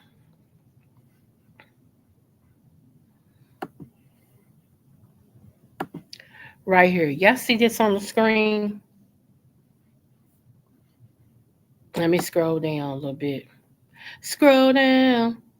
Y'all see this? This is a pole with a snake wrapped around it. Okay, y'all see that? Do y'all remember seeing this right here? This statue. Hold on, let me make sure y'all can see it. Hold on. Okay, yeah, y'all can see it good. Yeah, remember seeing that? Okay. It's the sign everywhere you go to a hospital, you actually see this sign right here. It went too far. Hold on. You see this sign right here. This is the medical sign. Okay. Right here is two snakes wrapped around a pole with some wings. Okay. All right. And these two indicate medicine. Okay. So when you go to a pharmacy or you go to a hospital, you usually see that symbol somewhere. All right. So let me tell those of you all who always say, why you mixing the world with the Bible and the Bible with the world, blah blah blah. Let me help you to something. Let me help you in my granddaddy's voice. Let me help you. Okay. Okay, let me go here. Then the Lord sent fiery serpents among the people, and they bit the people. Who sent them? The Lord. Okay, anyway, and they bit the people, so that many people of Israel died. So the people came to Moses and said, "We have sinned because we have spoken against the Lord and against you. Intercede with the Lord, and he will remove the serpents from us." And Moses interceded. This is the American Standard Bible. And Moses interceded for the people. Then the Lord said to Moses, "Make a fiery serpent and put it on a flagpole, and it shall come about that everyone who is bitten and looks at it will live." So Moses made a bronze serpent and put it on a flagpole, and it came about that if a serpent bit someone and he looked at the bronze serpent, he lived. So, do you see how the medical field adopted that? I wanted to put them two together. They have followed Moses, what Moses did all through these years, and it became the symbol for medicine. Okay? So, a lot of you all don't understand the word and don't understand where things come from. A lot of things that's going on is actually based in biblical teachings, okay? Now, uh a lot of things was funded by the Catholic, okay? I know some of y'all Catholic and you don't like it, but if you know your history, you know I'm not lying. Lie, I do not, okay? A lot of things was funded by the Catholic, okay? And everything. So we're going to get into that a little bit deeper because we was talking about the Jubilees, okay? That's what brought all this up. We was talking about the Jubilees, and I was talking about healing and things like that. So I thought I'd merge the two, show y'all what that came from, and it started from Moses because the people told Moses why they were being punished, and their punishment was death. Okay, so a lot of times, I want to say this, we go through things, now not all the time, but a lot of times we go through things because we know we've done something. And like TC said, you have not asked for forgiveness, nor have you repented. And then some of y'all took another stand and said, I'll do it again. Well, you're not hurting nobody but yourself trying to be tough. You're going to be tough and bust hell wide open. You're going to be tough and suffer all your life. And you're not suffering for righteousness' sake. That's a difference. Okay? So I just wanted to say that as well. Who are you trying to impress? I said I refuse to be on this apparatus arguing with people. For what? It's the internet. I just turn it off. It's simple. Turn it off. Log out. Move on. I don't care what people think. I don't care. She's a punk. I'll be whatever you want me to be. But in my real life, honey, God's hands is all on me. I'm blessed and highly favored. So I could care less what you think. And there's a lot of people I notice. When they real life is jacked up, they come on here to be tough. Or they come on here to make you think they got it all together. Because they real life is jacked up. Only you can do the work to turn your situation around. Nobody owes you nothing. The world don't owe you. The white man don't owe you. The black man don't owe you. Your mama don't owe you. Your wife don't nobody. Don't your hood. Don't nobody owe you nothing. You owe yourself. And if you are going through life because of how you was and I was raised, it's up to you to realize that, I might need to get this together. I might not need to do this. Go to counseling. Some of y'all need therapy like a mug. You need to get your life in order. It's not fair to bring anybody into your situation. Some of y'all mental is so jacked up. Some of y'all haven't had nothing but alcohol. Some of y'all haven't had just weed. That's not natural. It's not. And I'm sorry, I'm the one to tell you. You ain't got to listen to me, but I got to tell what's right all day, every day. You know, and then like I said with Deion Sanders is messing with Carucci. Carucci's beautiful. Let's just get that straight, okay? Because I ain't no hater. If a woman's beautiful, she's beautiful. Carucci's beautiful. But Carucci is so young. To me, he wants the caregiver. That's all. He wants the caregiver. And some of y'all men, what's up, Auntie? Some of y'all men, y'all give up your best life being in the world. You know, you hanging out with bros, you drinking your life away, you doing all these things, and you get all these elements. Now you want a woman to come in and give up her life to take care of you. That's not fair. That's not fair at all. Women, some of y'all the same way. That's not fair. When will we be responsible? When will we be accountable for us? When will we be accountable for us? If you are diabetic and the doctors tell you, your sugar is 600, you need to stop eating sweets or eating this or drinking this. You're a diabetic. I need you to do it so you can save your life. Okay? And if you keep eating them and all of a sudden they say, well, that toe is dead. There's no blood running to the toe. There's no circulation. So we're going to have to amputate your toe. Now you crying. I can't believe this. Yeah. Well, they warned you for 2 years. Get up off that sugar. And you let a donut and some sweets be your Lord. Run your life. Let me tell you something. When my late husband, was fighting for his life. Y'all know I love coffee, don't you? When my late husband was fighting for his life, I did a all together fast. And I gave up coffee. And what was so funny, not one day did I miss it. Because I was too busy in getting deeper in my word, too busy spending time with God, too busy praying and whatever else. I let that coffee go because I wanted my husband here. Some of y'all, if God told you, okay, I'm going to take your spouse You know, if you don't leave them cigarettes alone. Some of y'all will argue with God. Now, God, you know I gotta have my cigarettes. Come on now. Why would you do that? But wait a minute. You said you love this person. See, love covers a multitude of sins and faults, okay? When you truly love somebody, it's not a hard thing to leave something alone that is no good for you to begin with. A lot of things we have are habits. Just because we've been doing them, don't make it right. Okay, these people told me up here, I said, if y'all was putting me on a diet, why ain't y'all said I ain't fat? And the doctor told me why he put me on a diet. It ain't got nothing to do with me being big because he was like, no, ma'am, you're not. So, but he told me why. And even though I ain't like it, because some of the things I love, he told me why I'm here. He does not want me to indulge in them. Guess what I did? Obeyed.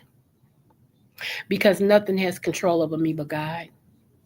There is no food that I just have to have that's going to cause me to be worse than what I am.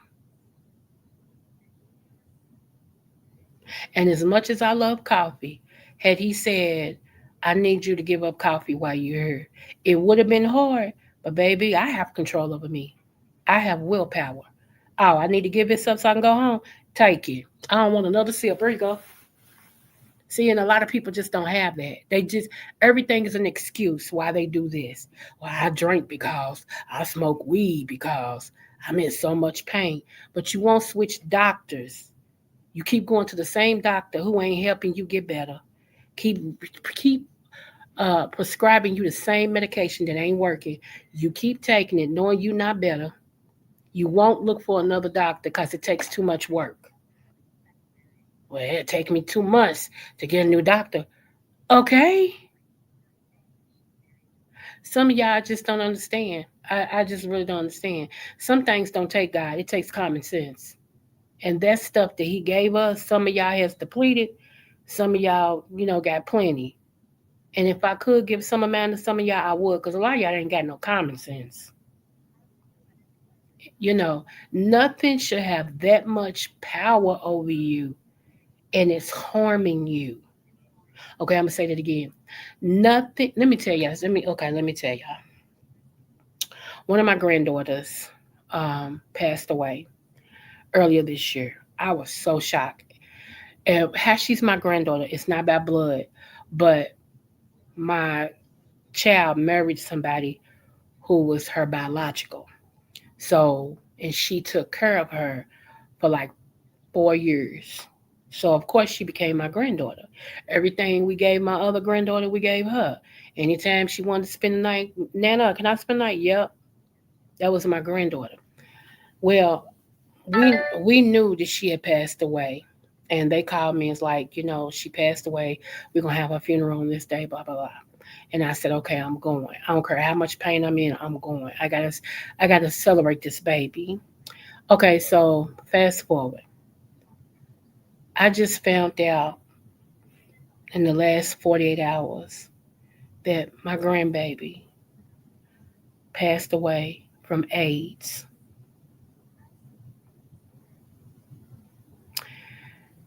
They said she had been sick, but nobody would say what the sickness was. And I didn't ask because I didn't care.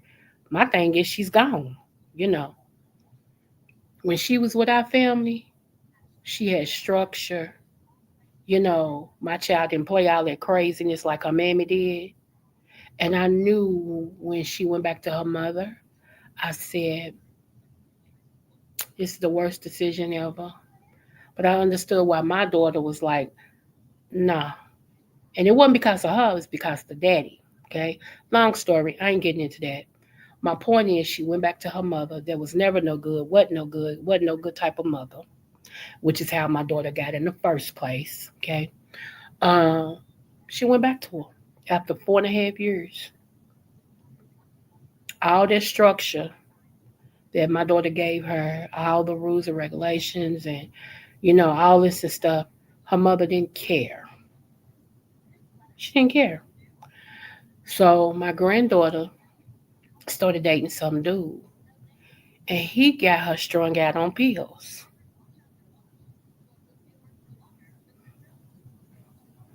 He got her strung out on pills.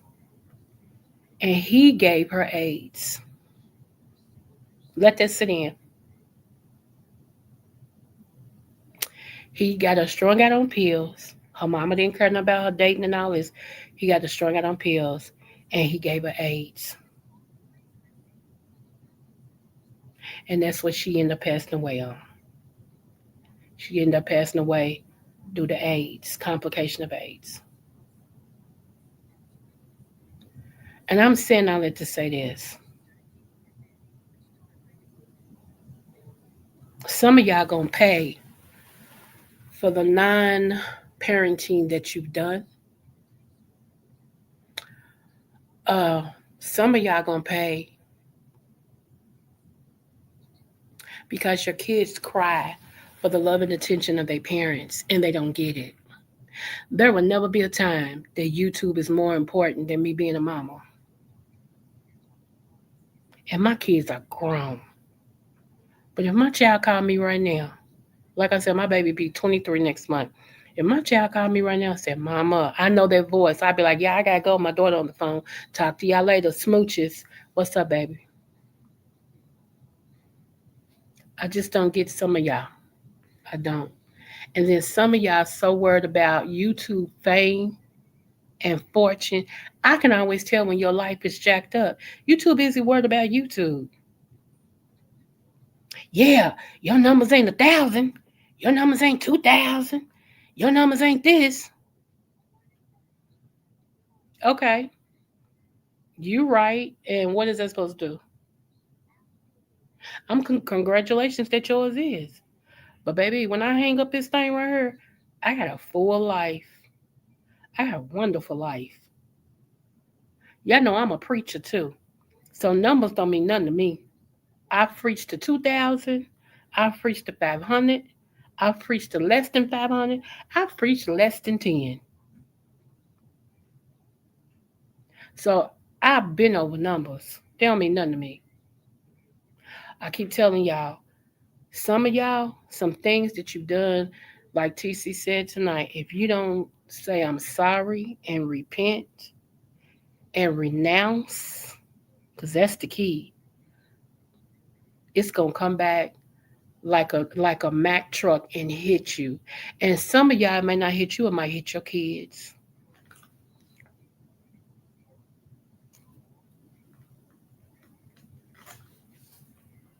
I'm just saying. I know y'all don't like what I'm saying, but hey, it'll be all right.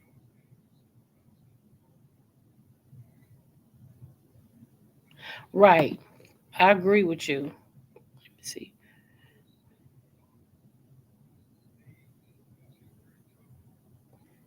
Right.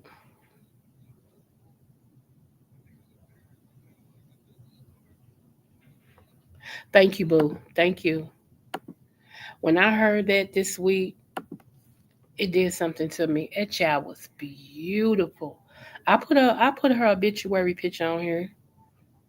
That child was beautiful. She had her whole life in front of her. She was so talented and everything. But because she got with a mama that life ain't going nowhere, she didn't care if her life went nowhere at all. And the whole time my daughter had her, the mother always try to bring up me, always try to start trouble. That ain't your mama. You don't have to mind her. She can't tell you what to do. Evidently, neither can you. I'm just saying, neither can you, boo. You know, all she wanted from that girl was a babysitter so she could rip and run the street. When my late husband saw her one day at a fast food restaurant or something, he said her name and she looked, she said, Papa, hey, like it. And she started trying to straighten up and all this and stuff. He said, how you doing? He said, we love you. You could still call us. Oh, okay, yes, sir. Love y'all too. Tell Nana, hey. And she was over 18, so, and it broke his heart. He couldn't even wait to get home and tell me. He called me on the phone like, babe. I said, what? He said, I just saw our granddaughter. I said, which one? And he told me, I said, oh, really? He said, babe, it ain't good. He said, I saw all through it. I said, you know, that's what I said. If she went back to her mama, what was going to happen? He said, you right. So it just broke my heart, y'all. I sat over here and almost cried behind it because I kept on saying when I was at the funeral, I said, God, what happened to this girl? Why did you take her? I know it's your job. You can take who you want. I'm serious. I was sitting at the funeral saying, you can take who you want, but God, what happened? She had a whole life in front of her. I mean, her funeral was packed, packed. And I just found out today what the not today, 2 days ago, what the sickness was. It broke my heart so bad, y'all. It broke my heart very, very bad. You know, I got two kids that if the Lord, if I had my way with the Lord, I whoop they butt. Seriously, not that they bad kids, but they call themselves mad at me for telling them the truth. And you know, I'm that type of mother that I ain't gonna change what I'm saying just to make you happy. Okay. My philosophy is it's better to be pissed than pissed on. How about that? Okay. So you go ahead, y'all be mad, you have your little attitudes, whatever it is. But every time you come in front of me and tell me something, I'm gonna tell you the truth because I'm accountable for what I tell you. And God ain't gonna whoop me because I'm trying to make you not mad. I don't care nothing about all that. I'm gonna always tell you the truth. And you might get mad at me yet again. And I'm okay with that. And giving y'all update, no, my sister still has not been up here. And I'm okay with that. I'm more okay with it than I should be. You know, I'm more okay with it than I should be. But when I tell y'all, I've made up my mind to cut people off. And not that I'm mad at them or nothing like that. It's just like, hi, and go on by my business. I don't have to have a relationship with you. Remember, Jesus asked when they told him, your mother's outside the gate. He said, who is my mother? But the people of God, the household of Christ, the household of God. We walk in two different paths.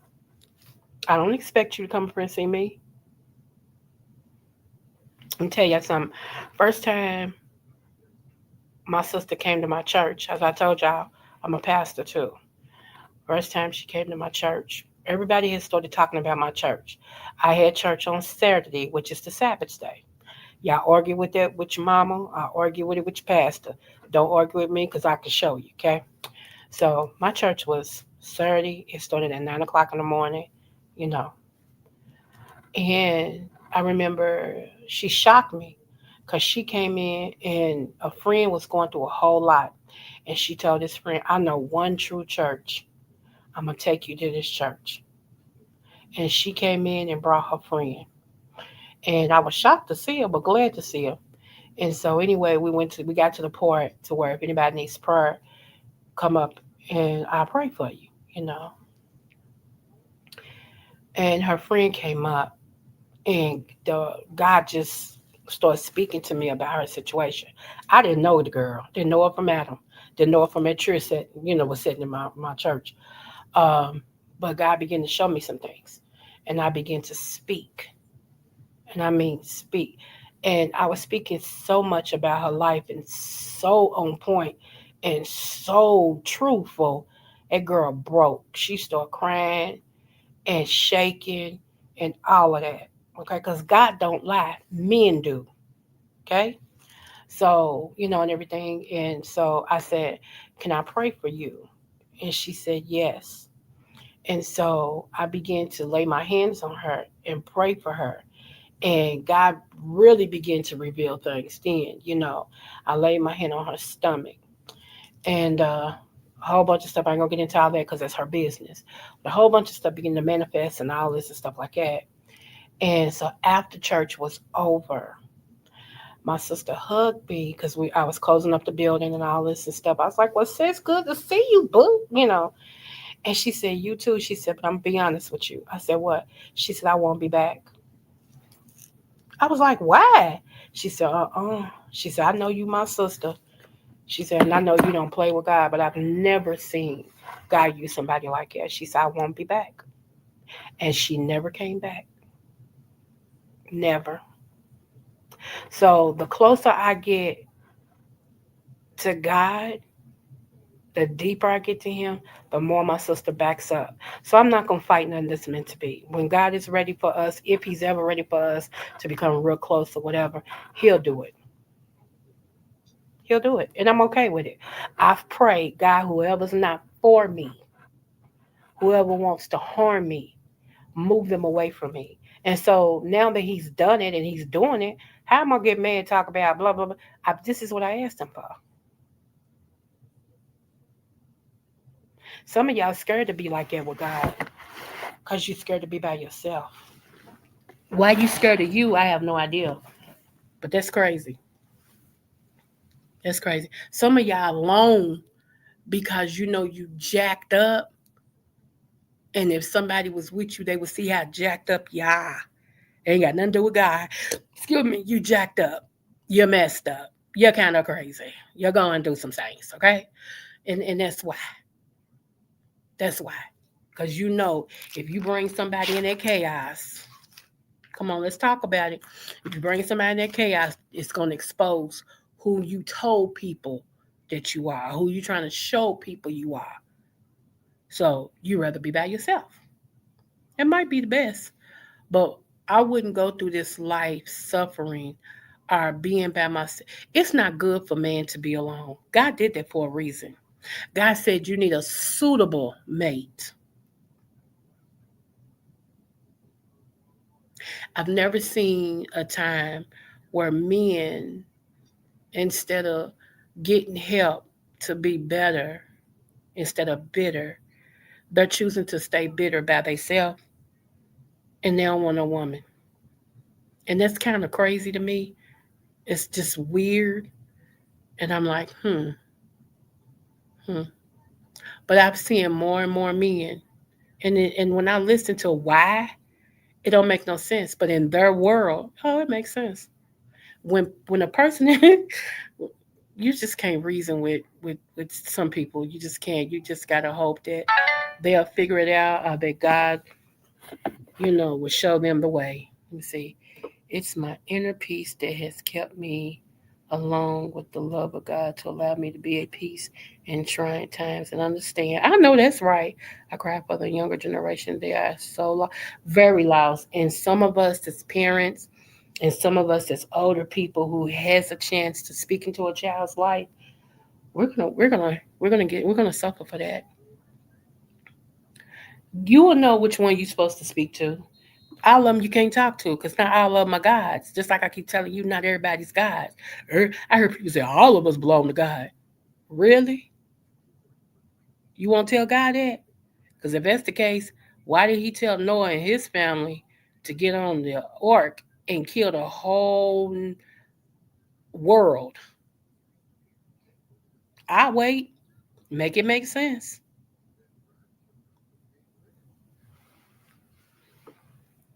Make it make sense. So I just always want to come on here and encourage y'all. You know, I'm a preacher, so at first I'm gonna get to the heart of the matter, and then I'm gonna love on you. And even what I'm doing is called tough love. Some of y'all not used to that. Y'all used to people lying to y'all just to make you feel happy. I don't care nothing about that. You'll never go before the Lord when you pass away and say, "But God, nobody told me. Ain't nobody saying nothing to me." Because we got all type of excuses. We have more excuses than a nigga going penitentiary. Okay? And God gonna be like, well, on this day, my plus size beautiful daughter, she actually said this, and this. What you gonna do? Tell God he lying? I'll wait. What you gonna do? Tell God he lying? Okay. Yeah. Hmm. But what I don't do no more is force myself on nobody. Because that's rape. And God don't rape nobody. If God ain't forcing himself, I ain't forcing myself.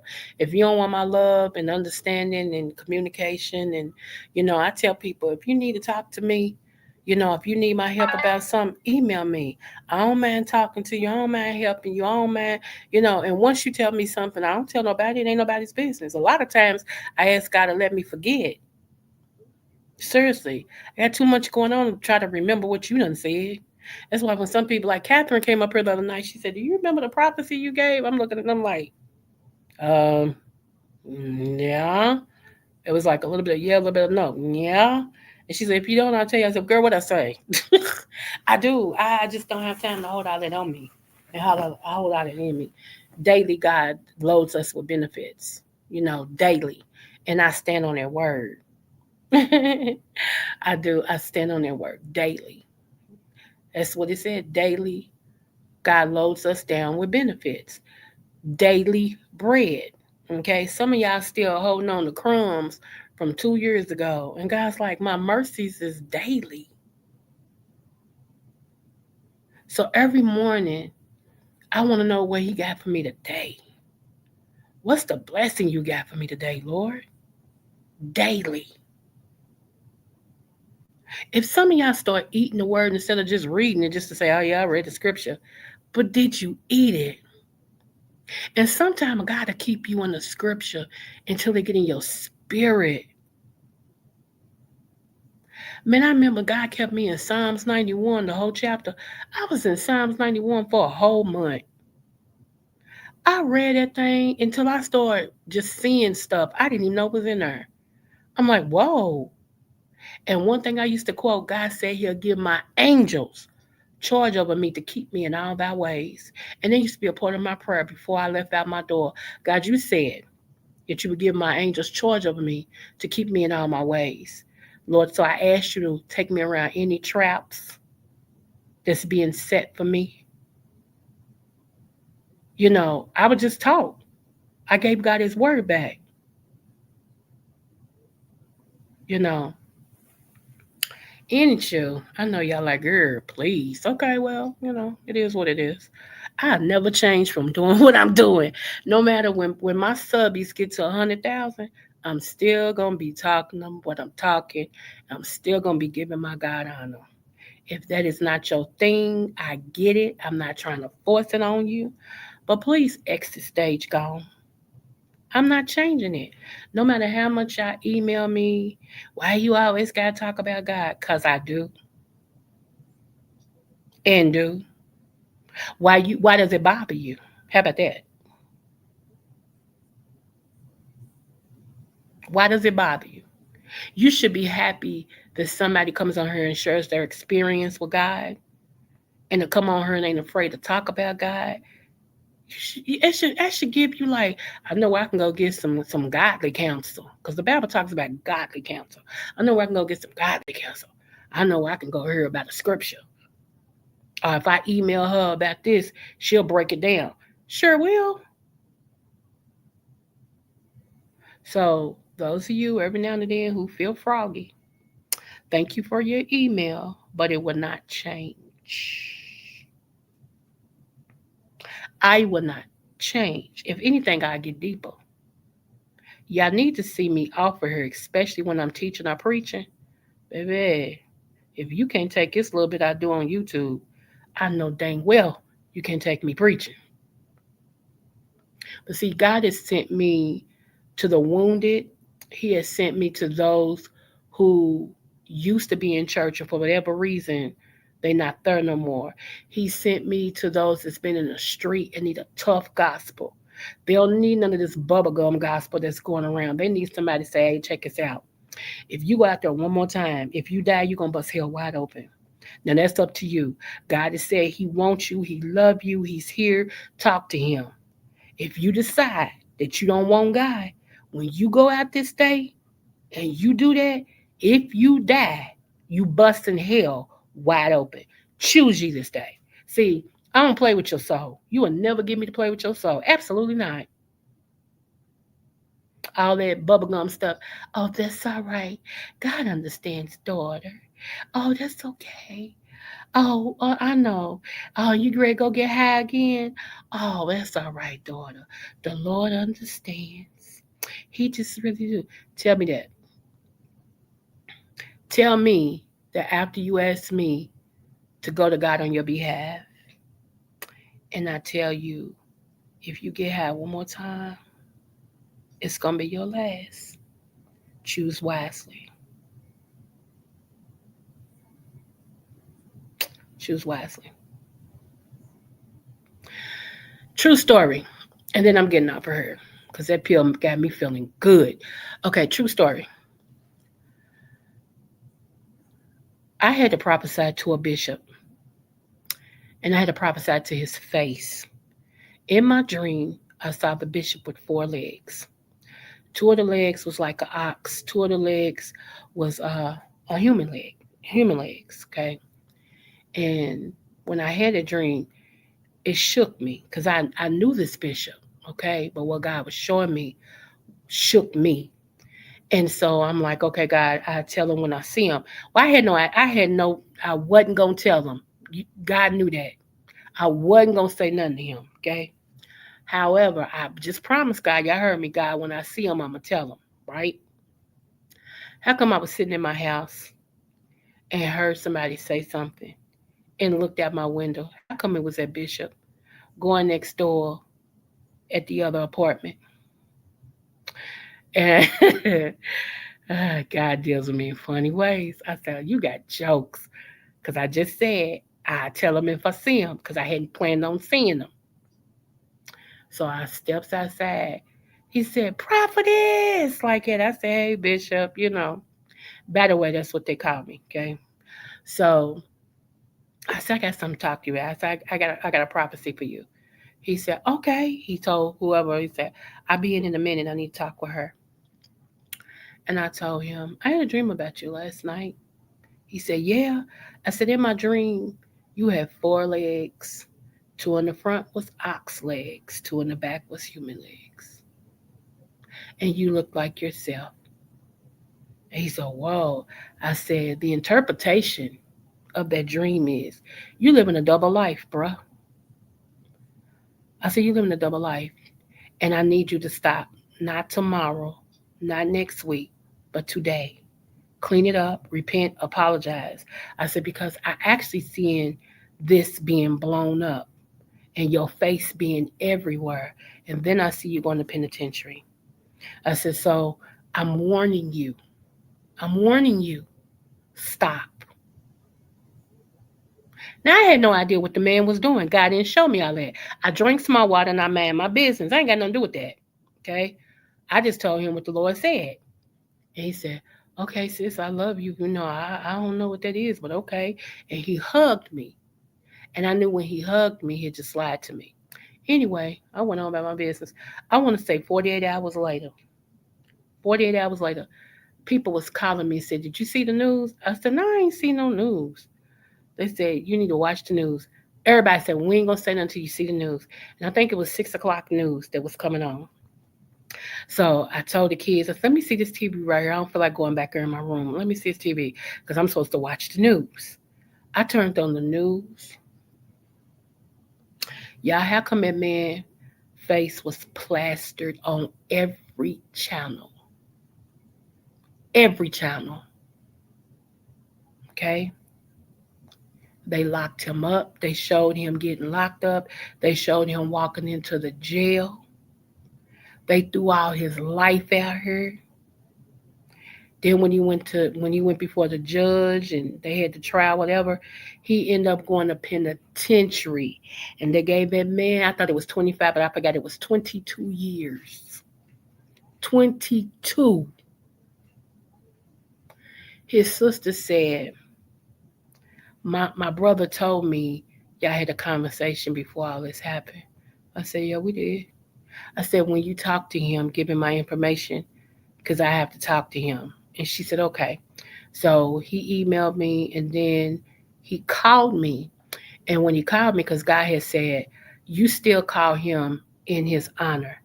In other words, he's bishop. He belongs to me. You keep calling him bishop. You don't call him nothing but bishop. And I said, yes, sir.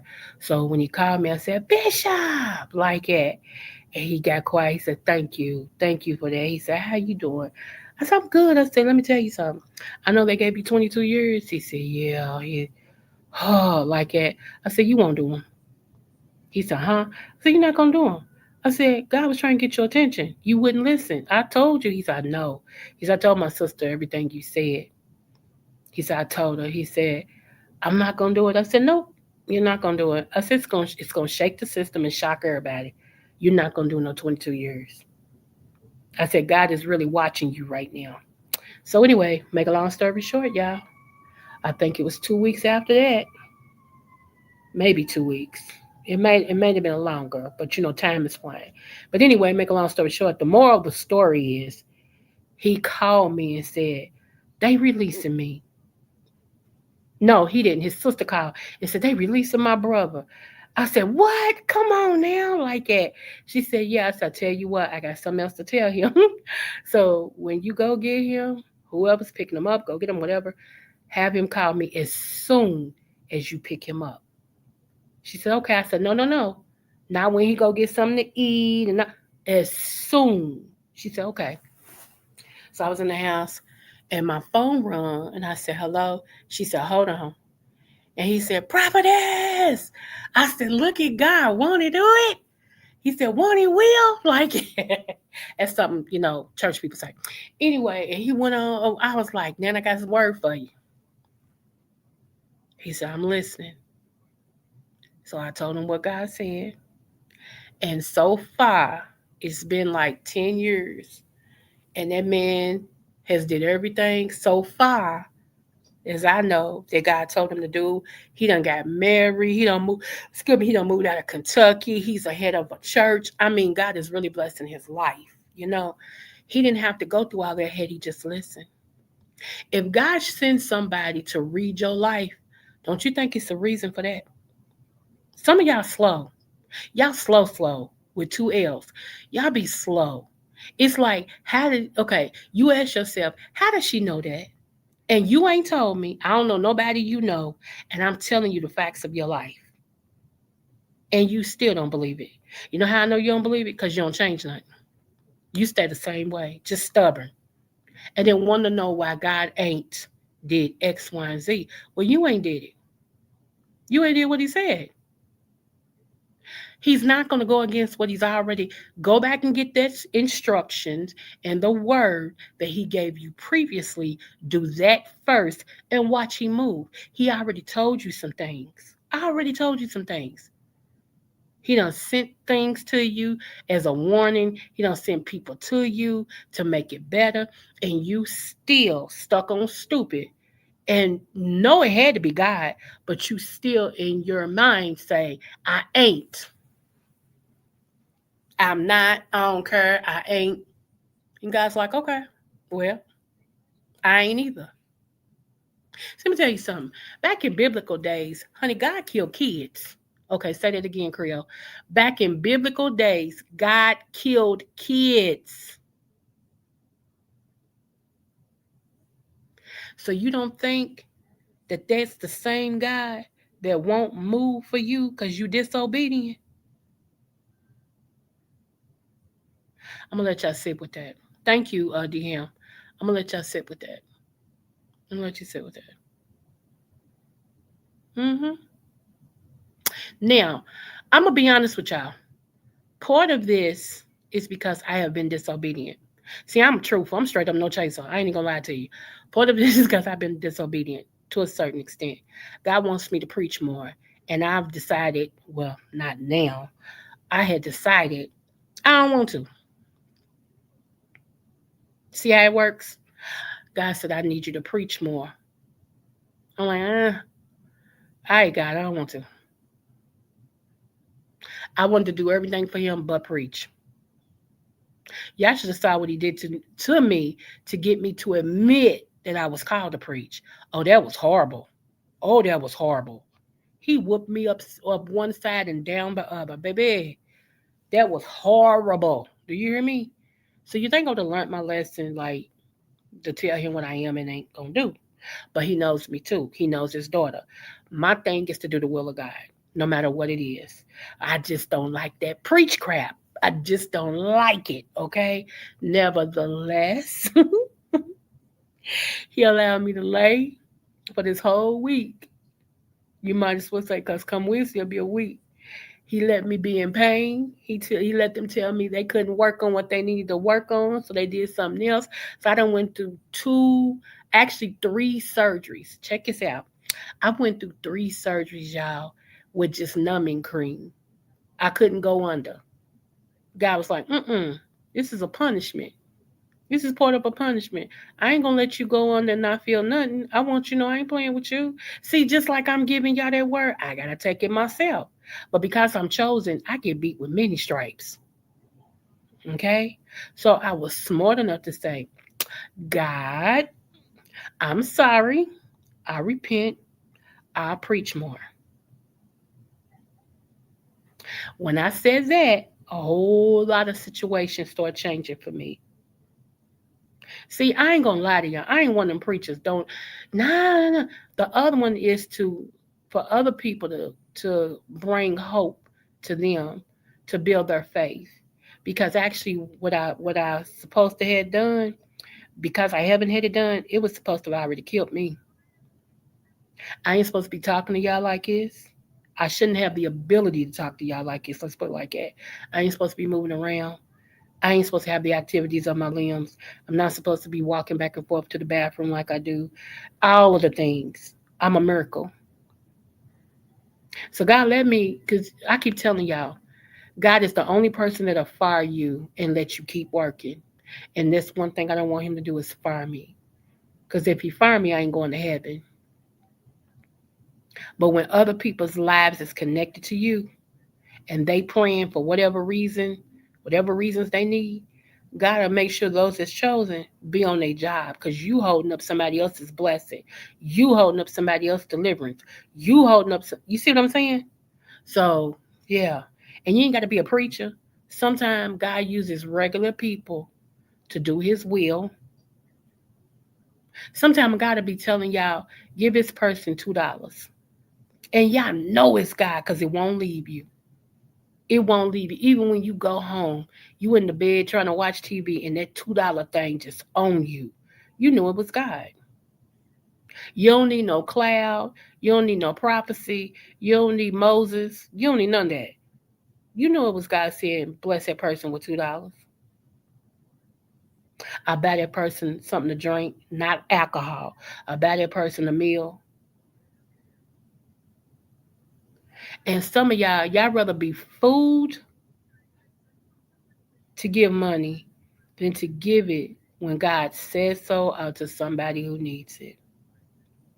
If you just got money to just give, I mean, I don't give nobody when it's not a blessing coming back. And y'all can say what y'all want to say about that, but I've learned that. I've learned that. God taught me that. I don't sow no seeds unless it's a blessing coming back. I refuse to waste a seed. And money's too hard to come by. I'm so sorry. I cannot, will not, shan't. I don't care how much, whatever, boo, boo, boo.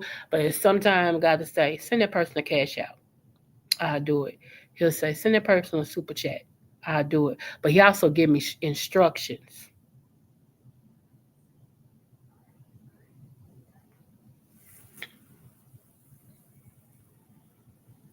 So anyway, um, I I gotta tell y'all this. I wish TC was up here. I forgot to say this when she was up here. Okay, did I tell y'all this at the beginning? Yeah, I did. I told y'all this at the beginning. So y'all have to listen to it at the beginning. It's about the woman who came in my room to clean it and what happened. As soon as she stepped at the door, as soon as I keep telling you, I don't play with God. I don't play with him at all. And let me tell you something. Those of you who be talking about, and this is for church people, not none of y'all that ain't church people. This is for church people. You know, some of y'all have the audacity to have looked at me because I don't walk around with a cross around my neck and a cloak, uh, um, and a big old Bible in my arm and all that. Like, she can't be chosen. God had you. She can't be a preacher. She can't be. She can't be. She used to strip. She used to do this. She can't. God. Tell you something. Anybody great in the Bible had an ism. Okay. Noah was an alcoholic. God still used him to do what? Start the world over again. Moses stuttered, and God used him to lead his people out of bondage. David was a womanizer, and he was known as the apple of God's eye. Quit playing with me. The anointing that is on my life, I went through hell for because I'm chosen. I ain't just called. Called can do whatever they want to do. They can get drunk and come on here and preach. They can sleep around and all this and stuff. Don't nothing happen to them. But us chosen people, us chosen, baby, I wish we would try. Got to tie our tongue, choke us, and everything else. Because chosen are set aside for his use. We make a difference. I suffered for righteousness' sake. I just don't tell everything when I come on here. If you only knew my life, and those of you all who got my first two books, thank you. If you only knew my life, hmm, and you can't get me with my own tea. I don't understand how me telling you all what I survived and been through is something that somebody feel like I'm gonna be ashamed of. That's why you was raped, okay, and was, and I'm still doing better than you. So your point, like that, don't offend me. That just showed me how good I am, how strong I am. I ain't losing my mind. I'm still here helping other people. I'm still successful. God still uses me. What is your point? Go to somebody who cares what people think of them. Because I don't. I've been over public opinion a long time. A long time, boo boo kitty. I can't stand you. Okay. Sorry for you. I mean, what is that supposed to? That's why your daughter dead. And is, but guess what? She's with God. Can you say the same? She ain't suffering. What else you got? So we ain't the same. Okay? We're not the same. Like I told y'all, my life is full off of this thing. So if I never get quote unquote YouTube fame, whoop de doo. If I never get 2,000 in the chat, whoop de doo. Okay. And you get all of that, and then you get out of here and you hate your life. I don't get it, but whatever. Whatever, y'all. Whatever. Just to let y'all know, thanks to Just Read My Book. Shout out to Just Read My Book. Just Read My Book with my butt the other day, y'all. She said, if you don't sit your A down and rest, talking about some competition. Girl, we ain't thinking about no competition. Her and Charlie was like, and Mixology was like, girl, we over here for you. Screw that competition. Reschedule it. But you gotta rest. You still in the hospital talking about, y'all give me a minute and I'm a and no, you not. No, you not. And if people don't understand, oh well. I mean, they loved on me the other day. They really get JB had already told me that too. They really got some you know what? The relationships that I have formed out here with real people, Charlie, Mixology, JB, man, I wouldn't change it for the world. I wouldn't change it. And me and JB just got close. I know everybody thought we was, but we wasn't. Like we was close on YouTube, but as far as off YouTube, no, we didn't deal like that with each other. But oh now we do. And I'm glad. I am so glad because he checks on me. I check on. See, I'm not y'all. When people show me that they truly love and care about me, I nurture that. I hold on to that. Some of y'all, I don't understand y'all. But I'm a person that's filled with love. And love gives me strength. It just does. So yeah, Charlie know things about me.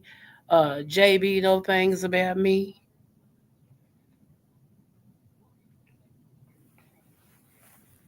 What am I had them for? I mean, oh God, I'm just an open book, y'all. I am. I'm straight up no chaser. So it just is what it is. If you, my God, today, that's all I'm gonna say about that. But you know, if I don't hear from JB by a certain time, I'm texting him like, excuse me, what's up with you? I ain't heard from you. I ain't received no text, nothing. What going on? What going on? And he'd crack up.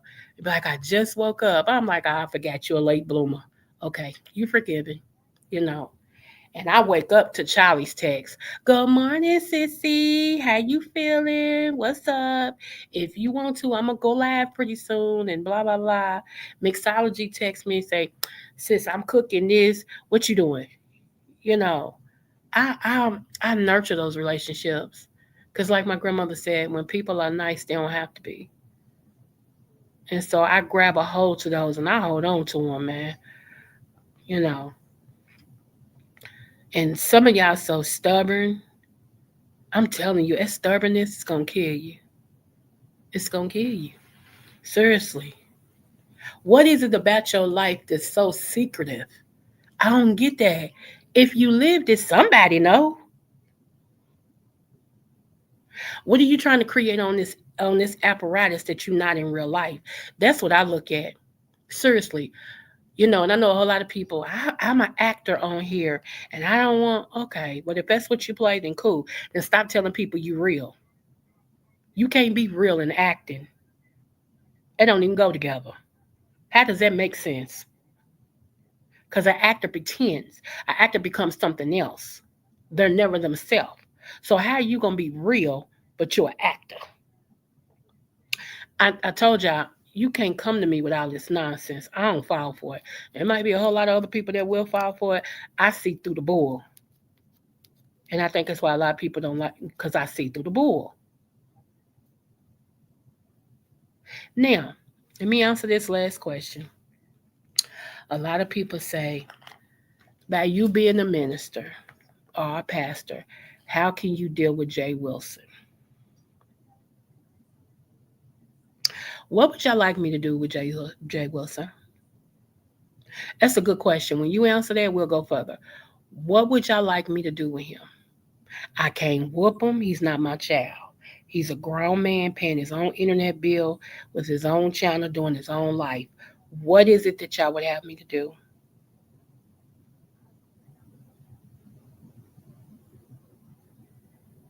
I could return the favor and ask y'all how can y'all sit up under somebody who drinks their whole life and cuss y'all unconscious. Seem like to me that would be an offense as well. I mean, if we're gonna ask questions, let's ask some questions. Okay? I'm just saying. I ain't coming at you. I'm just, you had a question for me. So now I got a question for you. And this question came in yesterday. So again, what did you want me to do when it comes to Jay Wilson? I'm not gonna be combative with him. We both got doctorate degrees. Okay? And we both probably can go toe to toe with some things. I'm not trying to save him. The man said he's saved. God has not put him under me as an assignment. First thing you learn when you become a minister or a pastor, not everybody's your assignment. And I walk with the papers God give me. Okay? I do. I walk with the papers God give me. I don't try to be no more than what I am. I don't try to win nobody that I ain't assigned to. And sometimes the ones I assign to, they don't want my help. So what I do is ask the Lord, can he take them away from me to where I don't have to be assigned to them no more? And he does. Because God sees all. If God sent me to you as a help and all this and stuff, and you push me away and all this and stuff, you're only going to do it to me twice. Because the third time, because after the second time, the third time I'm already at God, like, okay, God, look, I don't want this assignment. And you saw what happened. You saw what she said. And yeah, can you remove this assignment from me? And most of the time, he does exactly that. He just shuts it down. And he waits until these same people get to praying this prayer. God, you said that you would send somebody to help me. That you got me all. And God will just whisper and say, I did. And you refused. What you gonna say, God lying? See, here's the thing. I had an uncle, and people used to wrap his Christmas gifts in wrapping paper. And my uncle thought everything somebody wrapped was so beautiful. He wouldn't open his Christmas gifts till like late January, beginning of February. Because I just don't want to turn the paper. It's so pretty. So some of the people start thinking, well, we'll wrap it in newspaper and put a bow on it. Don't you know that man still saw them gifts as pretty and still wouldn't open them gifts until end of January, beginning of February? Because he thought it was neat how they wrapped the newspaper. When I tell you, he saw beauty in everything. But this is the lesson I learned. Some of y'all judge how the blessing comes. You don't like what the blessing is coming in. So you automatically kill the blessing because of the package. Forget the package, did you get the blessing? Forget the messenger, did you get the message? Some of y'all can't get the message because you're too busy looking at the messenger.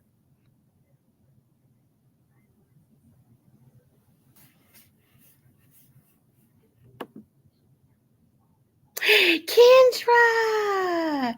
Thank you, boo. Yeah, I'm still in the hospital, but God is good. Hopefully, I go home Wednesday. Thank you, love. It's good seeing you. Yes, honey. Keep in touch with me. Not to meddle in your business, but I just want to make sure, you good and everything. You're good. I'm going to tell y'all how much I care about my people. Uh, I used to have a mod, NC Girl. Some of y'all remember her. Her name was NC Girl. And NC Girl, she would email me Bible Bible scriptures, or if it was a prophecy I gave and she seen it, she would say, "Oh my goodness, this prophecy done came, blah blah blah.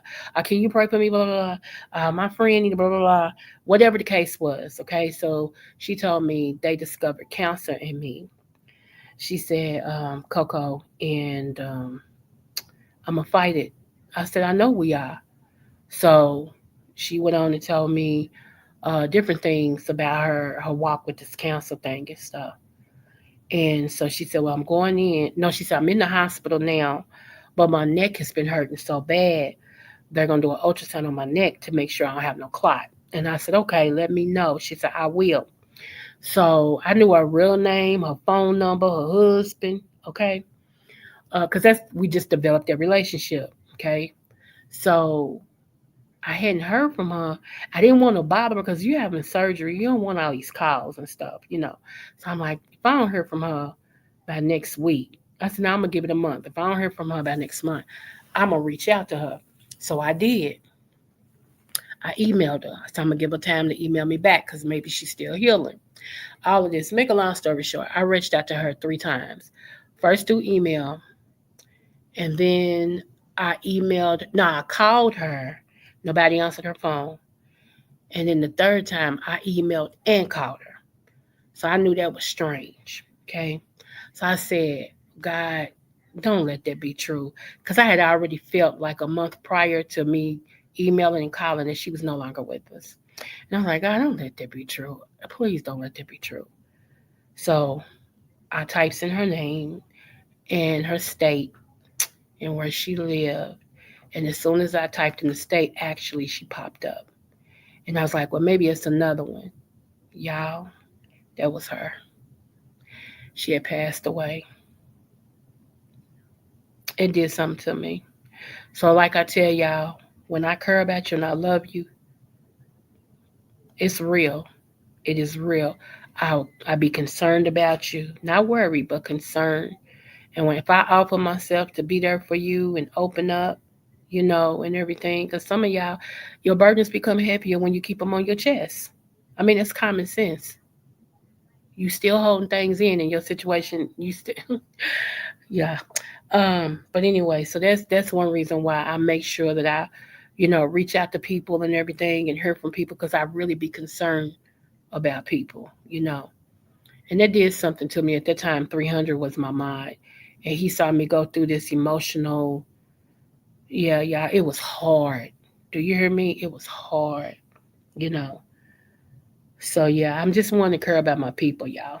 I'm sorry. Call me lame, call me weird, whatever you want to call me. I'll be all of that. Okay, I'll be. Thank you. Just don't call me late for supper. I'll be all that. But I do care about my people, you know. And I know as my channel grows, and like I said, I get up to 100,000 and stuff. It's not meant for me to connect like that with everybody, but those that it is meant for me to connect with, I will. I will. You know. So yeah, and I always tell y'all, and I mean this when I say no matter what the test, I always do your best. I really mean it because we're always tested. Ah, okay. Excuse me. Okay, you be in the bushes. Okay, boo. Thank you. I just thank you for your support, love. I thank you for your support always. Okay. I didn't know I've been on here this long, y'all. But yeah, y'all know my nurses came in and all of that, and they done. I think within another hour I can have another pain pill. So when I get that one, I'm going to bed. I'm going to sleep. Okay, and everything. Um, so yeah, my mom felt like she was coming down with something, so she didn't come up here today. And I thank her for that, because some of y'all be sick and go to the hospital, not to get well, but to pass your germs on. Just uncaring. I'm just saying. My God, today. Okay? Um, so yeah, hopefully I tell my people that because I didn't get into it, but like I told Charlie, I tell her, tell JB, and I would tell Mix the more intimate situation that I, have to go through. But just know this, God's got it. He's got it. He's been having it. It's all good. So those of you that believe in Jesus, pray my strength in the Lord. Those of you who don't, you can try to pray for my downfall, but God will get you. So I ain't even worried about that. Because God will block everything that's not for me. And it includes prayer. Okay? He just will. He don't play like that. Some of y'all weird. How do you think you can pray for somebody downfall, for them to, and you think God hears that?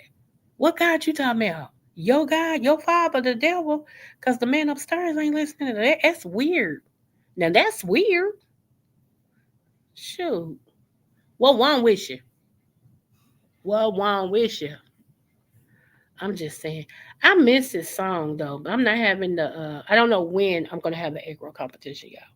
I don't, because like just read my book, Mixology, and Charlie said to me, get healed. You don't need to worry about no competition right now. Mixology said, you still in the hospital, boo, talking about a competition.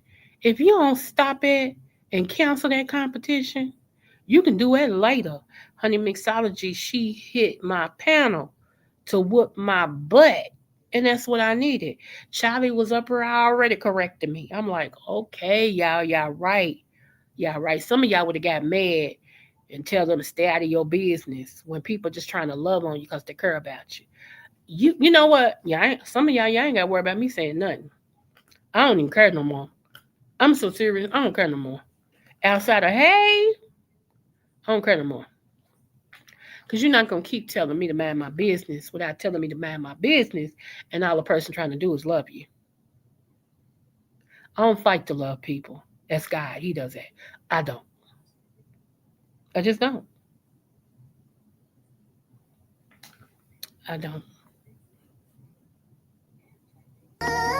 Yeah. From Kentucky to the world, it's the season of the scale. Creole butterfly, spread them wings, girl.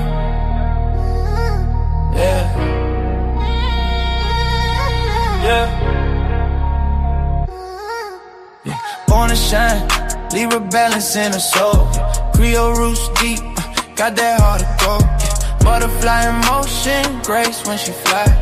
Every room she step in, the stars multiply. Dr.Creole, wisdom with the style. That Kentucky vibe, make the world smile. Energy, crown sitting high. Royal Libra season, can't nobody deny. Creole butterfly, Libra queen tonight. Glowing like the moon in that southern light. From Kentucky fields to the city dream. She the vibe, she the balance, she the queen supreme. Smooth with the talk, yeah, she calm the storm. Butterfly wings, transformation form. She lifting up hearts with the words she say. A Libra queen guiding us all the way. Hey, Kentucky pride, rhythm in her vein. Creole fire running through her name. She walk by, the whole crowd sing. Long live the queen, let the bell of love ring. Yeah, butterfly, don't you slow it down. Dr.Creole in the royal crown. Balance in the spirit, love in her hand. Libra queen, ruler of the land. Creole butterfly, Libra queen tonight. Glowing like the moon in that southern light. From Kentucky fields to the city dream. She the vibe, she the balance, she the queen supreme. Yeah. So spread your wings, let your soul be free. Yeah. Dr.Creole butterfly.